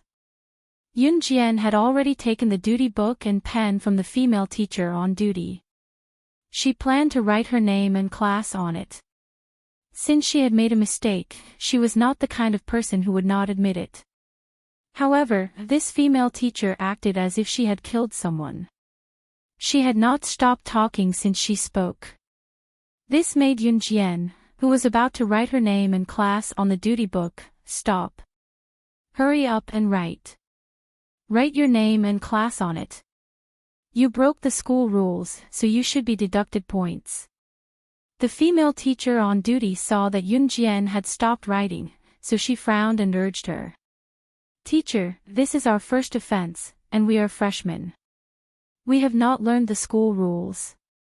My friend will not wear short skirts in the future. Can you not deduct this point?" Lin Wan spoke up for Yunjian. Usually, the first 1 or 2 weeks of school was for the students to get used to the school rules and regulations. Even if the students' names were recorded during the week of duty, the points would not be deducted. This was because the students would definitely need to adapt to a new school. However, at this moment, Teacher Zhou was planning to directly deduct Yunjian's class's score. Therefore, Lin Wan was not convinced. "As a student, how dare you talk back to your teacher?" The female teacher raised her voice at Lin Wan when she heard that. The female teacher had always thought that the military academy could only be a world for men. Girls like Yunjian and Lin Wan, why did they come to the military academy to study? For a young lady to come to a military academy to study, other than wanting to fish for men, what else could she do? If they were asked to train, even the simplest thing like standing in a military posture in the morning would probably make them faint from the sun. If they trained for a long time, they would even complain that they would become tanned. They would even have to apply sunscreen before training. Wasn't this talking about these girls who came to the military academy? Why did they not attend a normal school but came to the military academy to suffer? Wasn't it just to hook up with male students? The more the female teacher thought about it, the more she felt that girls like Yunjian and Lin Wan were despicable. She was about to use an even more exaggerated tone to insult Yunjian and Lin Wan. A male voice came from the side. Yunjian. Why are you standing here? The person who spoke was Gu Yunjian's comrade, Yu Xiaoluo. Yu Xiaoluo was also an instructor at Min City's military academy. When the female teacher saw Yu Xiaoluo, she was stunned. She was about to point out Yunjian's evilness to Yu Xiaoluo. In the end, she heard Yu Xiaoluo pat Yunjian's shoulder and praise her. Yunjian, you're really something. You've won first place in the wilderness survival event. Only the three of you were sent straight to the elite class among the freshmen. Slashing God from Team Monarch lives up to her name indeed. You're amazing.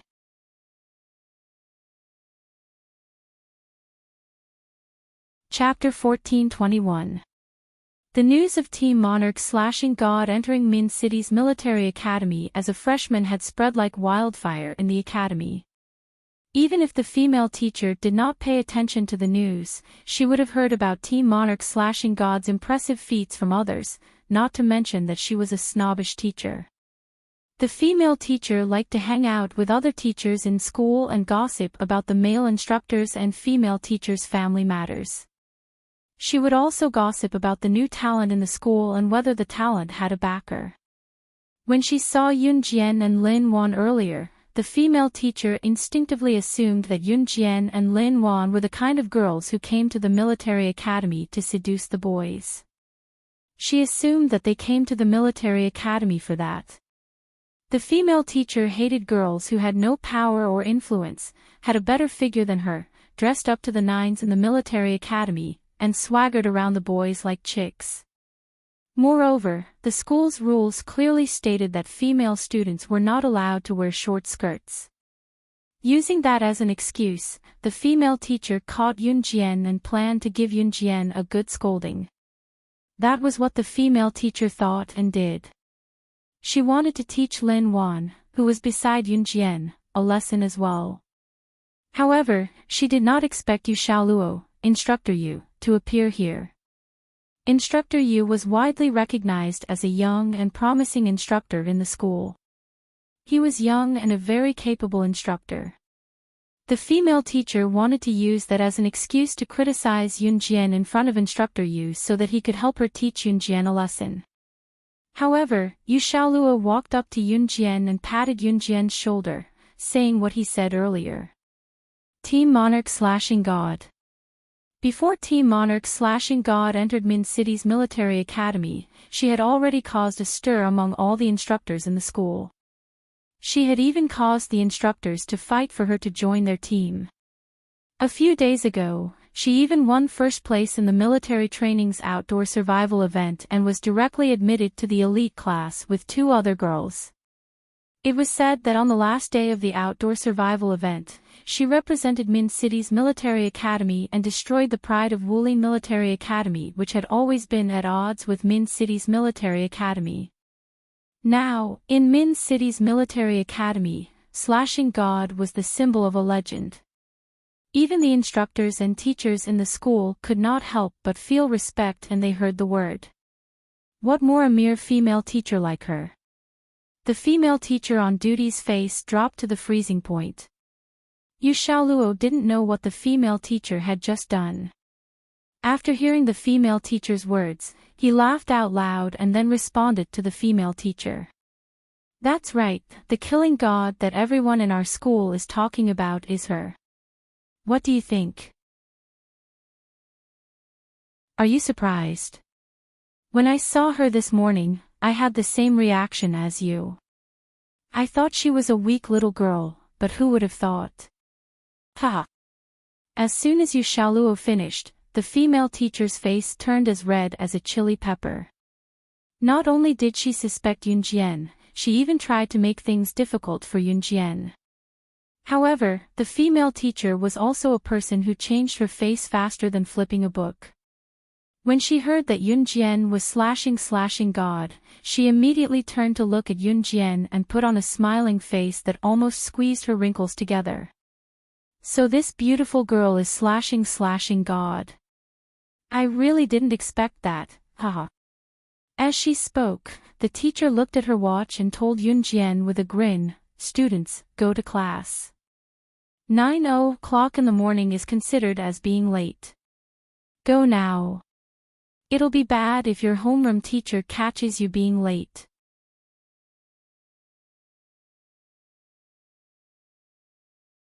Chapter 14:22. Just now, the female teacher was clearly targeting her. Yun Jian wasn't an idiot, so she naturally saw through it. Therefore, Yun Jian decided to beat her at her own game and directly retorted back. This time, the female teacher was extremely embarrassed. The female teacher regretted that she wanted to deal with Yun Jian. Especially now, in front of the most handsome, most outstanding, and youngest instructor in the school, the female teacher was really a bit shy. After all, she was only 28 years old and was still unmarried. To put it bluntly, the female teacher wanted to leave a good impression in front of an outstanding man like Instructor Yu. But who would have thought that Yun Jian wouldn't be like the previous students who obediently followed her words and walked through the school gate? Instead, she directly pointed out what she had just done in front of Instructor Yu. Wasn't this clearly making her lose face? The female teacher clenched her fist in her heart. But because Yun Jian was a killing god, she could only force a smile that was still trembling to face Yun Jian. "Yo, hee hee, how could that be? Teacher was just joking with you guys. In any case, you guys are new students who just entered the school. It's normal that you don't understand the school rules. Wait until you're familiar with the school rules, then don't make such a low-level mistake again. In school, if you meet a kind teacher like me, then it's fine. If you meet a kind teacher like me, then it's fine. But if you meet a kind teacher like me, then..." Ha! The female teacher didn't finish her words, but the meaning in her words was more or less incisive. Just hearing the sentence, "If you meet a kind teacher like me," Yun Jian felt goosebumps all over her body. And I really haven't met a teacher who would stop someone on the first day of school wearing a short skirt and insist on deducting marks. Yun Jian very calmly said this embarrassing reality in front of the female teacher, without giving her any face. When these words came out, even Yu Xiaoluo felt a bit embarrassed. Ahem. That, Yun Jian, I think you guys should go back to the classroom first. It's already 8:43. Aren't you guys going to be late at 9:00? Yu Xiaoluo stood up to ease the awkward atmosphere. "We're waiting for a friend," Yun Jian said calmly. She then turned to the female teacher and said politely, "Thank you for asking me to stay, but I'm very sorry that you didn't manage to deduct points from my class today." After that, Yun Jian dragged Lin Wan to the other side to wait for Mu Ying. Cough, cough. I'll go take a look. Yu Xiaoluo didn't like talking to this female teacher who was almost 30 years old, wore a pair of high heels, and was less than 1.55 meters tall, so he casually found an excuse. The female teacher's ugliness was only one of the reasons. What Yu Xiaoluo didn't like was the conduct of the female teacher. "Hey, instructor. You." The female teacher was a little unhappy when she saw Yu Xiaoluo walk away. Thus, she shouted at Yu Xiaoluo's back, "Instructor, my name is Zhang Xiao, I'm the class teacher of grade 2-3. The female teacher who called herself Zhang Xiao had always wanted to find a male instructor from the same school as her to be her boyfriend. It would be best if they could develop a husband and wife relationship. Instructor Yu was handsome and was about the same age as her, so Zhang Xiao couldn't help but have thoughts about him. When Yun Jian, Lin Wan, and Mu Ying went to report to the classroom, they were just a minute late. The three of them walked into grade 1-2's back door together at the last minute. The grade 1 class officially started. Because there were only 3 people in the elite class, it was naturally impossible to set up another class so soon. In the following month, the school would select some good grade 1 students to enter the elite class together with Yunjian and the other 2. In this month, Yunjian and the other 2 naturally went to the class that they were assigned to previously like other students. Because today was the first day of school, there were no classes for the whole day. The class teacher assigned each student to their dormitory. Although there weren't as many girls as boys in grade 1, there were still quite a number. The dormitory was 6 people to a room. At this moment, Yunjian was carrying her bag and heading to her own dormitory.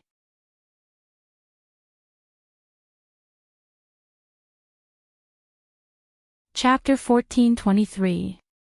The dorms were assigned to all the girls in the first year of high school, regardless of class. 6 girls to 1 dorm. These dorms were assigned by the higher-ups of the school. The homeroom teacher, Teacher Chu, did not have the authority to do so. Due to the arrangement of the higher-ups, Yunjian, Muing, and Lin Wan were all not in the same dorm. Seeing this result, Lin Wan could not help but complain loudly, "Aw. We're not in the same dorm. I just went to Teacher Chu to change dorms." He said he did not have the authority to do so, Muing said. Yunjian narrowed her eyes. If it was a normal high school, the homeroom teacher would have the authority to change dorms. However, it was different in a military school. It was inevitable that there would be some discrepancies. Yunjian did not find it strange.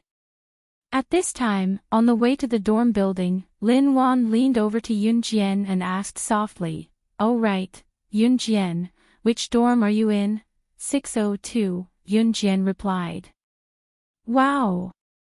I'm in 603. That's not a problem. We're close. Although we can't stay in the same dorm, it's good that we're not far away," Lin Wan said loudly. "Oh right, Muing, what about you?"